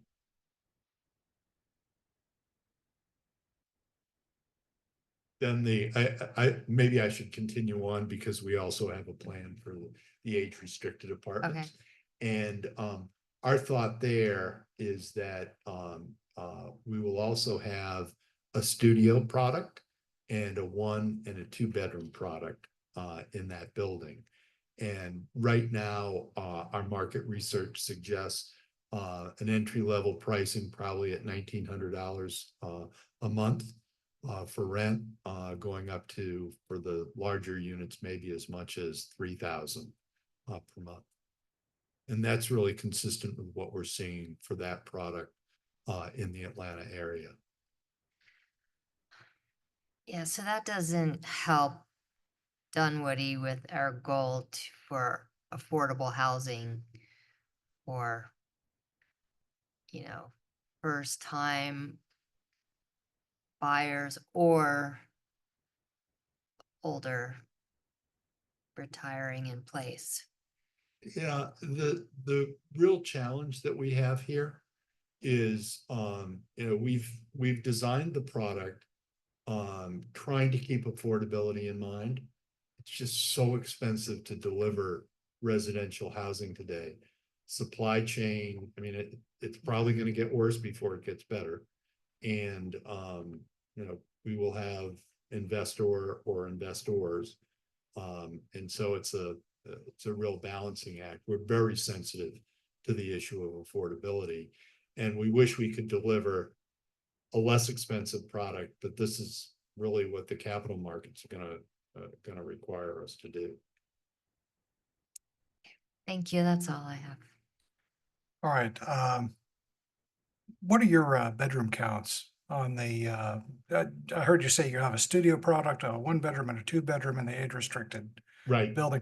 How many do you estimate of each roughly? Right now we're thinking that we'll probably have 20% ones, probably upwards of 70% 2s, and the balance 3s.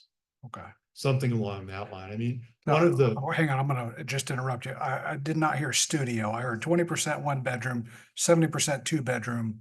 There is literally, for the condo product, there is literally no market in Atlanta for studios. No, let me rephrase the question because I think I'm confused. So let me start. Okay.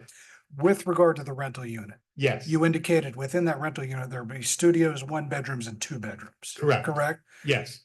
Can I get the rough percentages of each of those types within the rental? Sure, I'm sorry. No, Yeah, I think I yeah. confused the issue. No, so right now it would probably be 15% studios, and the balance split between the 1s and the 2s. Okay. So roughly, 42%. Okay. All right. Will the 55 and up be constructed with ADA guidelines in mind, meaning Yes. wide doors? Yes. Walk-in The showers? community, we didn't mention earlier, but we've worked extensively in the past with an ADA consultant from Austin, Texas, called the Access Partnership. And we've already engaged with them, and this will be highly mindful of ADA and fair housing guidelines. Okay, and so for the folks that drive into those locations, they will be able to walk to an elevator, single service, no stairs to climb or anything along those lines. Correct. Okay. Yes, and to all amenities. Okay, all right. And with regard to with regard to the other properties, and I'm saying not the over 55, what's your policy on rental restrictions for those properties? How is that going to be handled as far as people coming in, swooping in, buying a bunch of these, attempting to rent them? Do you typically Well, we have. typically restrict that? There's a 10% cap on the rentals in the zoning conditions, Okay, so that'll have to be included. But if you want to. Yeah. And, we think it's good business to keep the condo business. And so we really don't want these. I'll be very surprised if when we stabilize the condos, that if we have 10% rentals. okay, We're not going to encourage investor buys of the apartments. okay.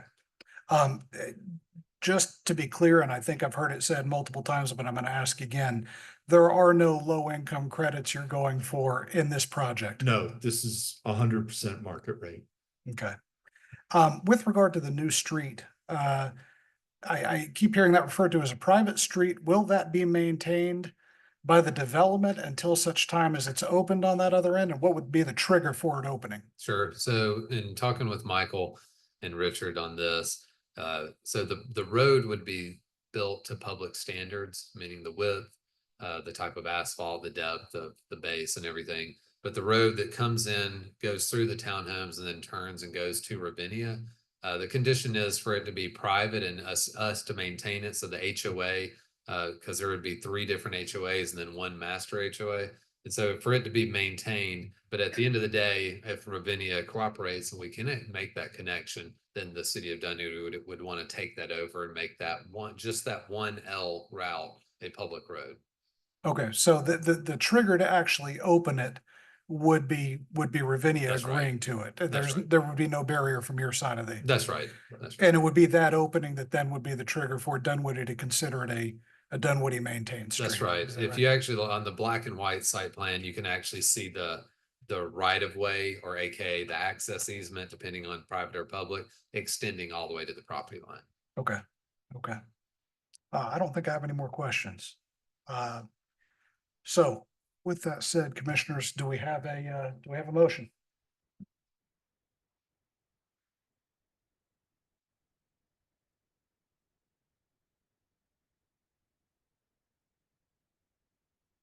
Do we have any comments or questions before we want to make a motion, or just go for it? Go for it. Go. That makes sense. Time, 9:47. I motion to approve RZ 2504 with staff conditions. Okay, I've got a motion from Commissioner Shin to approve RZ 25-04 subject to staff conditions. Is there a second? I'll second. All right, Commissioner Edmondson seconds. Having a motion and a second, is there any discussion or any debate at this point? All in favor of approving the motion, raise your hand. All opposed, like sign. That carries 5-0. Thank you very much, everybody. Thank you. All right, item 6. SLUP 25-03 4515 Chamblee Dunwoody Road. Request for a SLUP for a drive-through to allow construction of a drive-through oil change facility, and 2 concurrent variances to allow relief from the building setback requirements and the stacking lane setback requirements. All right. Hi, everyone. I'm presenting the last case of the evening tonight. So yep, they're doing a drive-through oil change facility. And as a quick reminder, all drive-throughs need to get special land use permits. And then they're requesting 2 concurrent variances. One is to allow the facility to encroach into the 20-foot north side building setback by 19 feet. And the other one is for the stacking lanes. It's to allow them to encroach into the 25-foot north side stacking lane setback by 21 feet. I think when you see the site plan, it'll make a bit more sense, but I'm happy to refer back to this if it gets confusing between the building setbacks versus the stacking lane setbacks. So the property is about half an acre, and it's with 1 building. It's currently vacant. It was previously a hair salon and an insurance agency, but it's been vacant for a little bit. It's zone C1, local commercial. And so Drive-through oil change facilities are classified as a minor vehicle repair shop in our zoning ordinance. They're allowed by right in the C1 district. So that part is fine. It's because they want to make it a drive-through that they need to go ahead and get the special land use permit. So it's mostly surrounded by commercial businesses. There's the Georgetown Shopping Center to the west, a smaller shopping center that's across the street, the smaller shopping center to the south, a Truist Bank branch to the north, and then there's the terraces of Dunwoody condominiums to the east. So they're proposing to demolish the existing building and replace it with a one-story, 1,330 square foot drive-through Take 5 quick oil change facility. So it would have two drive-through lanes with 4 stacking spaces each, so a total of 8 stacking spaces located to the rear of the building. And they're also proposing 6 parking spaces to the rear, and both of those meet the code requirements for parking spaces and stacking spaces respectively. They're also proposing a pedestrian walkway to the curb cut on Chambly Dunwoody Road. The pedestrian circulation system would need to be raised above the vehicle travel service and equipped with accessible curb ramps. The applicant has not shown it on here, but we do have that listed as a condition and they've agreed to that. They're also proposing 2 approximately 700 square foot pocket parks with covered outdoor seating and bike racks. Those are towards Chambly Dunwoody Road. Due to the location, the limited size of the 2 pocket parks, and the lack of adjacent supportive land uses, staff does not think that these will be successful public spaces and fear that they may become poorly maintained areas for antisocial behavior if they're not appropriately maintained. The project will be set back approximately 50 feet from the property edge.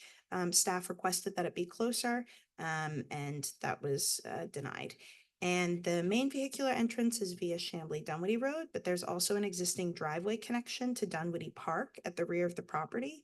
You can see it over here that there's this like gray line going up there, and that's heading towards that second vehicular access.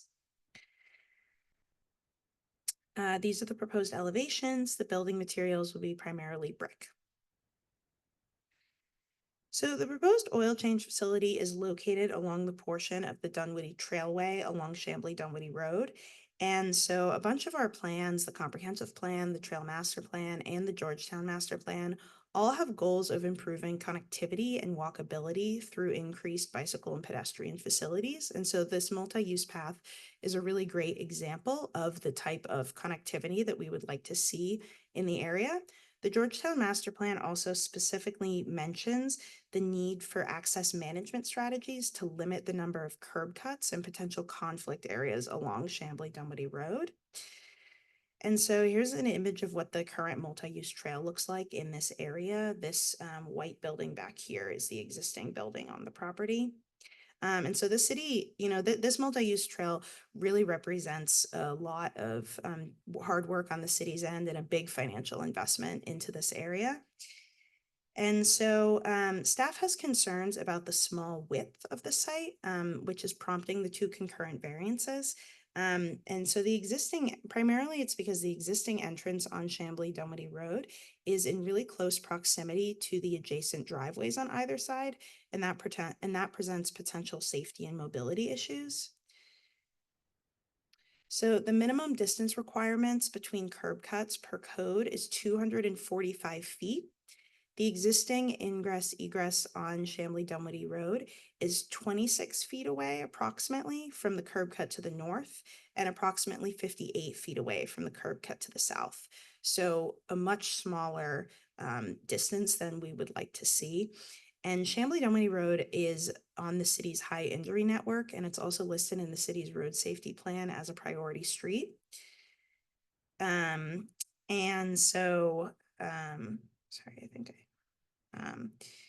so staff is concerned about the traffic safety situation and the potential conflict point for motorists, pedestrians, and cyclists. Adequate provision appears to have been made for refuse and service areas, and the proposed building is in line with the scale of other buildings nearby.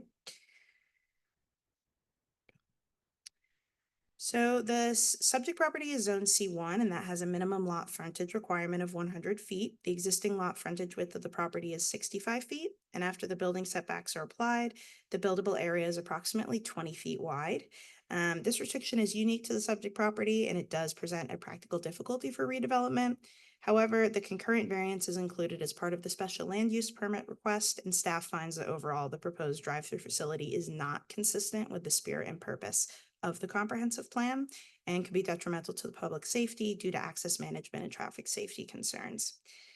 And so, again, the existing lot frontage width is 65 feet. And so after the stacking lane setbacks are applied, the buildable area for stacking lanes is approximately 15 feet. Each stacking space has to be a minimum of 9 feet wide. So this wouldn't allow for 2 stacking spaces without encroachment. And we understand that that presents a practical difficulty for the applicant. Again, though, the concurrent variance is included as part of the SLUP request, and staff finds that overall the proposed drive-through oil change facility is not consistent with the spirit and purpose of the comprehensive plan. We received 7 public comment letters, and those were included in a packet to you. We have one in support that cited a desire to see the building redeveloped to increase tax revenue, and in 6 in opposition, largely citing concerns about traffic congestion and safety, and expressing that an oil change facility might not be a good fit for the area given recent beautification efforts, especially the trail.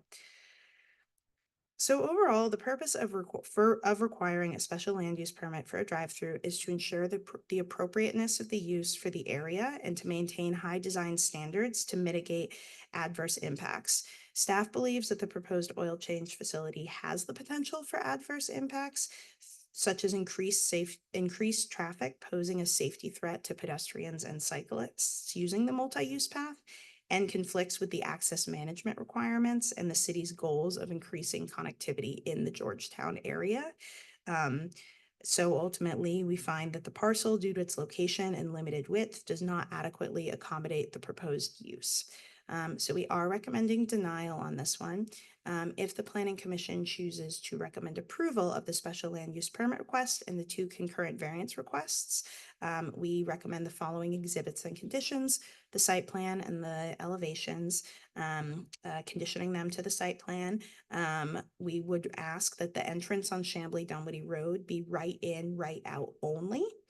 And that the proposed pedestrian walkway would be in compliance with the pedestrian circulation regulations, and that the existing ground sign would be removed.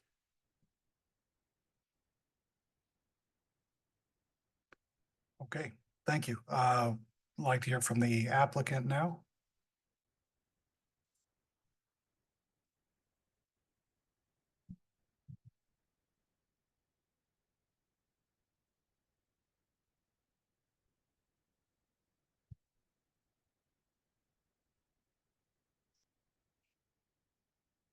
Hi, Laurel David with Galloway Law Group, 4062 Peachtree Road. And then there was one, right? I'll try not to speak too long. I know it's been a long night for y'all. Staff's done a great job summarizing the request. I'm just going to touch on a few points that I think are worth noting. One is the positioning of the building. Staff had expressed a preference that the building be pulled closer to the street. But as you can see from the site plan, what Toxaway tried to do was to actually create landscape areas, and I'll get to the pocket parks in a minute, but a landscape area to shield the building, specifically the open service bays, from any potential adverse visual effects from the street. As has been explained, there's really only, the property is very narrow, and there's not a lot of room to maneuver sideways or even flip the building around. What they've done is create the drive-through area, which is interesting to note in the code that by definition, if you go to a place to be serviced while you're sitting in your car, that is a drive-through. I know typically we think of banks and restaurants, but this does actually meet that definition.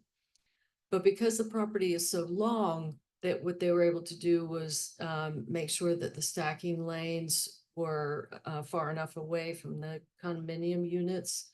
The closest stacking lane is at the end of it is 135 feet from the eastern boundary, and the dumpster would be 60 feet from the boundary.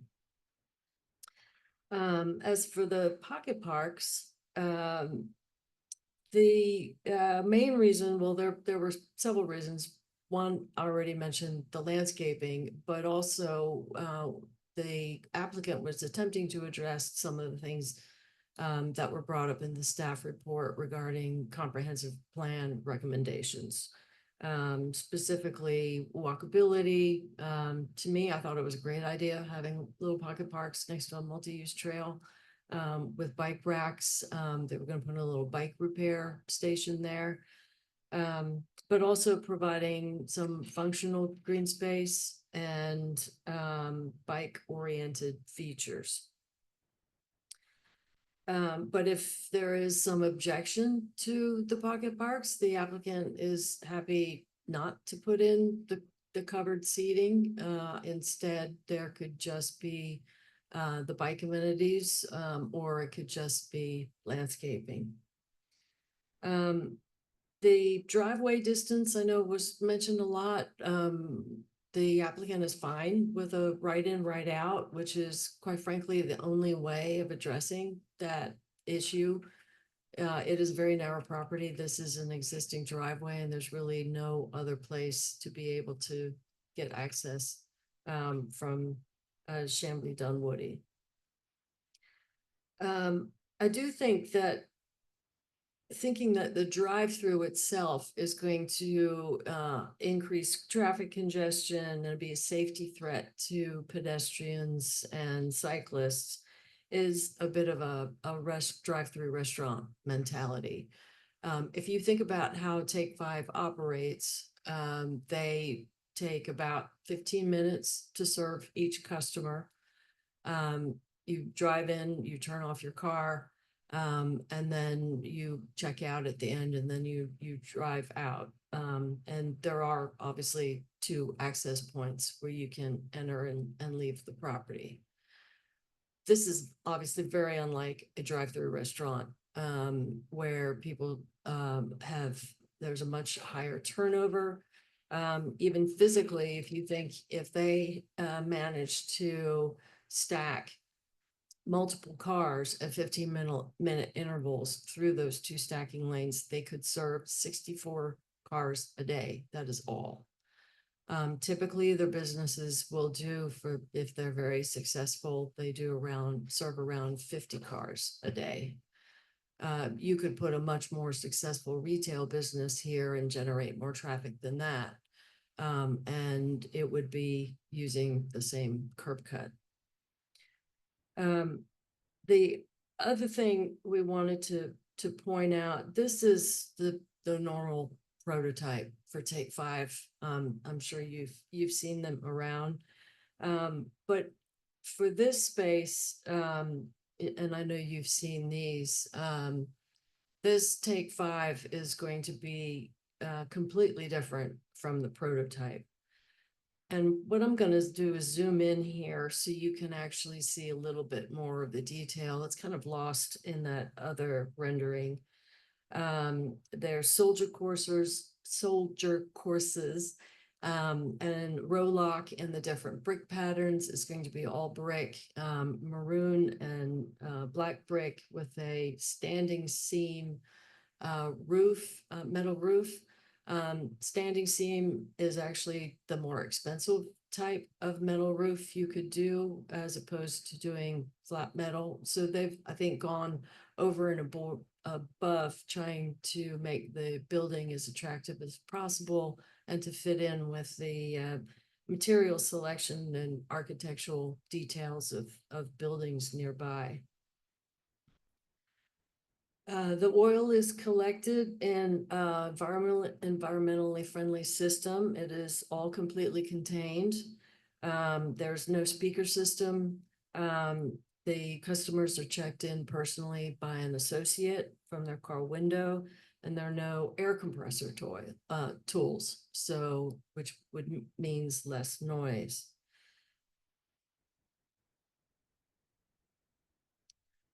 And Take Five prides itself on giving back to the community. It sponsors and hosts community events. They also provided 160 free oil changers to first responders, teachers, and hospital workers after the Appalachia High School shooting. And they regularly raise funds for children's hospitals and organizations that support military personnel, veterans, and their families. I also wanted to point out that for the community meeting, we sent out 610 letters. There are a lot of condominium buildings near this property. We had 3 people come to the community meeting, and they were actually all in favor. So we ask that you approve this application. We accept staff's conditions. I would like to emphasize that with those conditions, this special use permit approval will be tied to this building, this facility. There's if no way anybody could come in and convert it into a drive-through restaurant. The building is not the right shape. It doesn't have enough room for a kitchen. And the stacking in particular is different for a restaurant. It requires more stacking for a drive-through restaurant. So the site plan would have to change, which would mean that if anybody tried to do that, they would have to come back here to you all. But Toxaway has no plans for that. They'd like to be a member of the community for decades to come. So thank you. All right, thank you.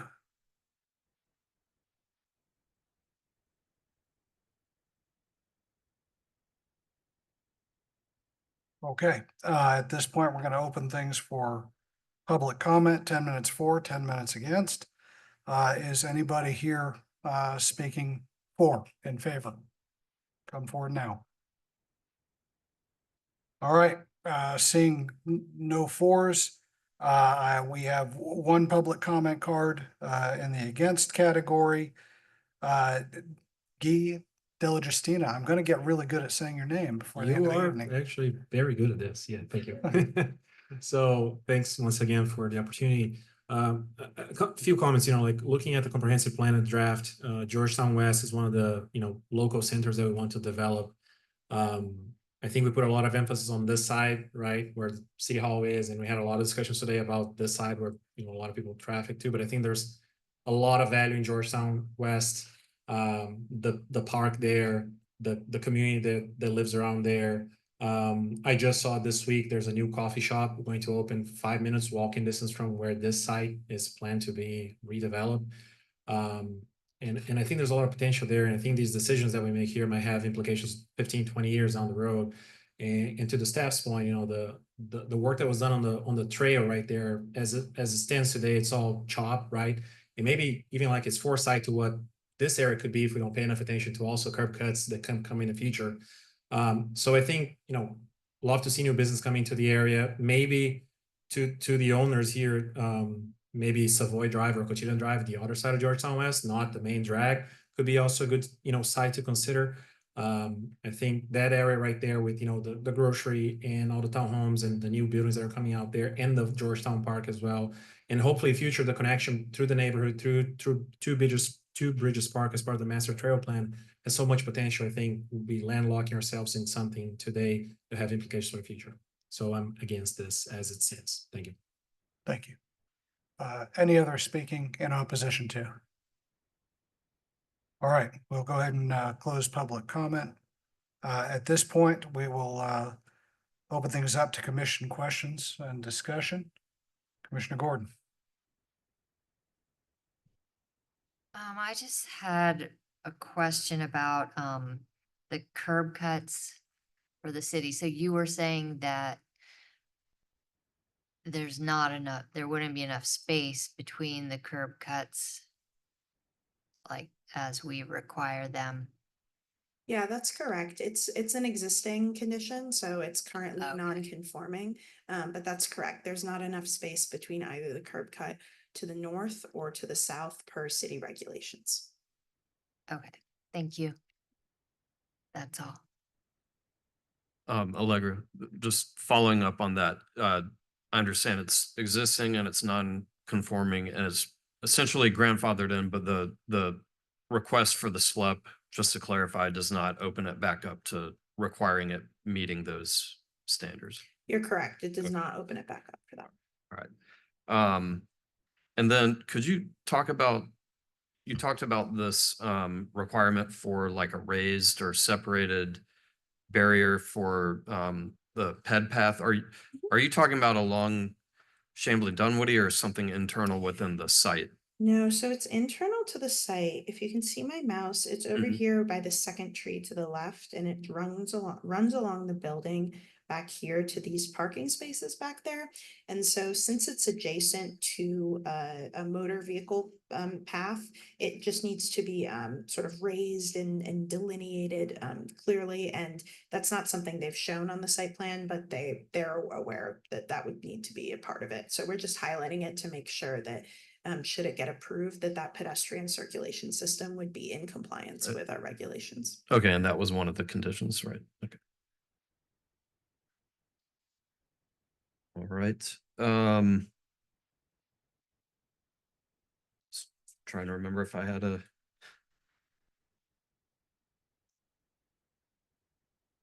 No, I don't think I have any other questions. I do agree that I don't really have an objection to the little park areas either. And I do agree the volume is not, to me, it's not a significant concern. To me, it's more conformity with the area and having to make these significant variances to make it work. Oh, Allegra, if you don't mind, kind of, I understand there's the 20-foot property setback on the north side, and we're reducing that to a 1-foot setback. Could you go over the queuing setback variance? Yeah, absolutely. So the stacking lanes have a 25-foot setback from the property line.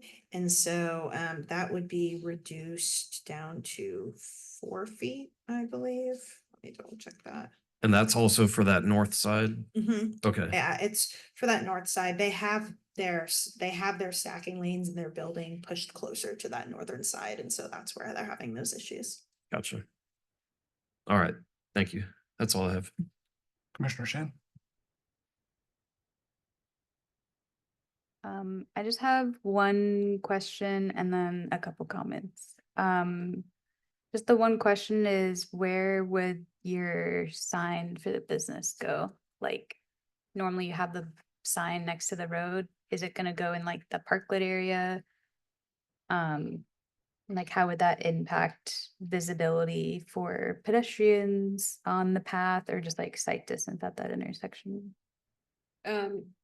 Before I let Preston speak for Toxaway, I did want to point out that the reason why we pushed that building to the northern property line is because that is adjacent to the bank drive and also adjacent to the drive-through for the bank that's on the north-hand side.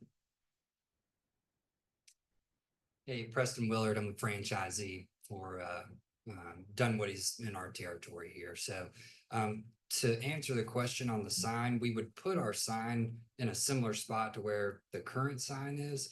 Just the current sign is, as I understand it, doesn't meet the code regulation. So I don't know the exact specifics. I know it would probably go farther off the street and be a much smaller sign, similar to what the Burger King did. I know that was a new development and their sign is much, much smaller. So. Okay, thank you. Yep. Yeah, just a couple of comments. And this is a very difficult property to develop with how narrow it is. So I totally understand the variances that are needed here. Support the staff's requirement that this should be a ride in, ride out driveway. It's like super, super close to that signalized driveway. So just like street design in general, you wouldn't put a curb cut here. And then to the gentleman who spoke against it of like the draft comp plan, this was something that did come up of in these commercial areas, like this is a use case that you have people living here, you have people like you have a grocery store, you want people to go to these different amenities, and something like this is needed for people who drive and live in the area, but the where is where that like where is that most appropriate is something that I guess the city needs to decide. All right, Commissioner Edmondson. Just a couple questions. I wanted to get an understanding from the applicants. Like, what are the hours? Is it 7 days a week? What are the hours? Yep, so it's 7 days a week. We're Monday through Saturday, we're 7 to 8. And then on Sunday, we have shorter hours. It's 9 to 5. Okay. And roughly how many people do you service a day on average? I know that can change depending on what day, but just Yeah. your best so, guesstimate. We have 14 locations in our franchise right now, most of which are in Georgia. Our average car counts for our company per location is in the mid-30s. So I mean, it's really not much. I mean, most of the time when you drive by the Take Fives, even though it's a drive-through, if you compare it to like a Starbucks, right? They have tons of cars. We're not really seeing that many cars. So it's in the 30s. Obviously, those are more heavy on the weekends and not as much on Sundays. Good. Thank you. Yep. That's it. Thank you. Where do, am I understanding correctly that customers wait in their car for the entire duration of the service? Yep, that's correct. So you just pull right on in. We greet you inside, we pull you into the bay, and you stay in your car the whole time. So we typically try to get you out in 10 minutes. Some cars take a little longer, some take a little less, but we don't do any major repairs, no tires, no brakes, no major engine diagnostics. We don't do any major inspections to upsell you on things like that. It's literally just oil changes. That's what gives us our speed and makes it such like a fast, easy, friendly, simple concept. Okay. Do you do other service other than oil change? We will do like your air filter or your wiper blade, like the easy stuff that, kind of sells itself. If your wiper blades need changing, they need changing. So we'll add that on, but that's really it. There's like 5 other things that we can add on to it. But we don't have lifts. So we don't have air tools. We're not taking tires off. We're not doing anything like that. Okay. Thank you. Yep. All right, team. I'm going to say this is the first time I think I've been doing this for, I think about 9 years. I don't know that I've ever seen staff not recommend a project. And so that's a new one to me. But it's on us to puzzle that out and figure out how to go forward here. So does somebody have a motion that they can pause it? And may take us a couple of swings, but let's see what we can figure out.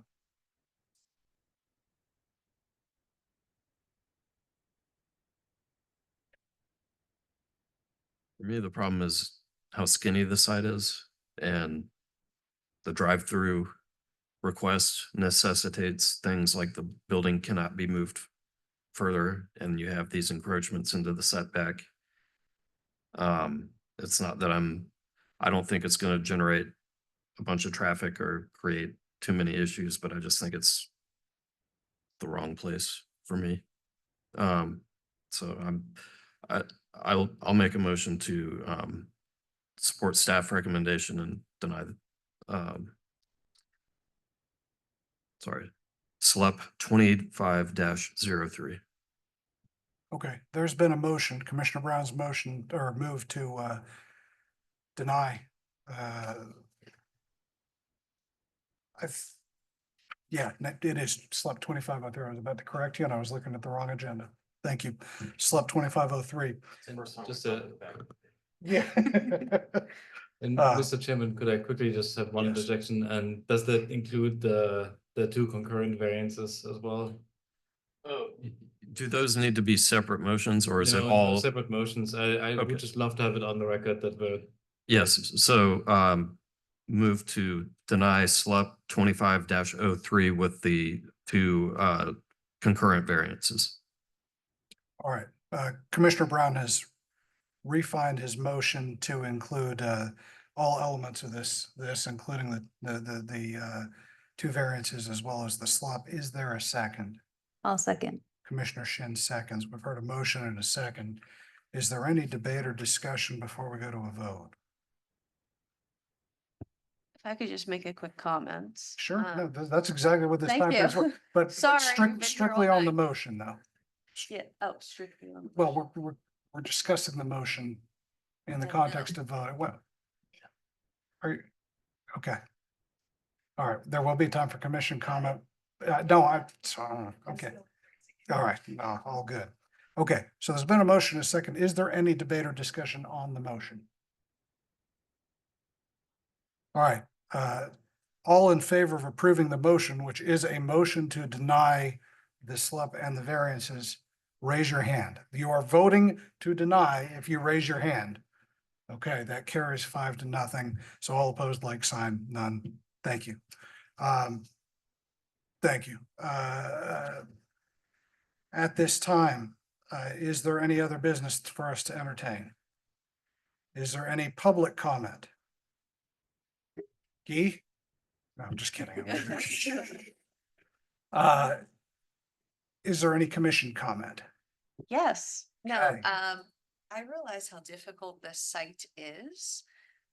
I would be curious to know what else we could put here, how we could do something like this. I like the idea of the oil change, to Commissioner Brown's comment. It's just where it is. I think Cotillion Drive is actually a great spot for it. I just am concerned from a comprehensive plan perspective, and I live very close to this and sit across the street eating, and it's not exactly what I would want to see, but I appreciate the proposal, and I think I would like to have them in the neighborhood. It's just where in the neighborhood. That was Alright. it. Thank you. Is there any other commission comment? Thank you, everybody. This was a marathon. We stand adjourned. Thank you.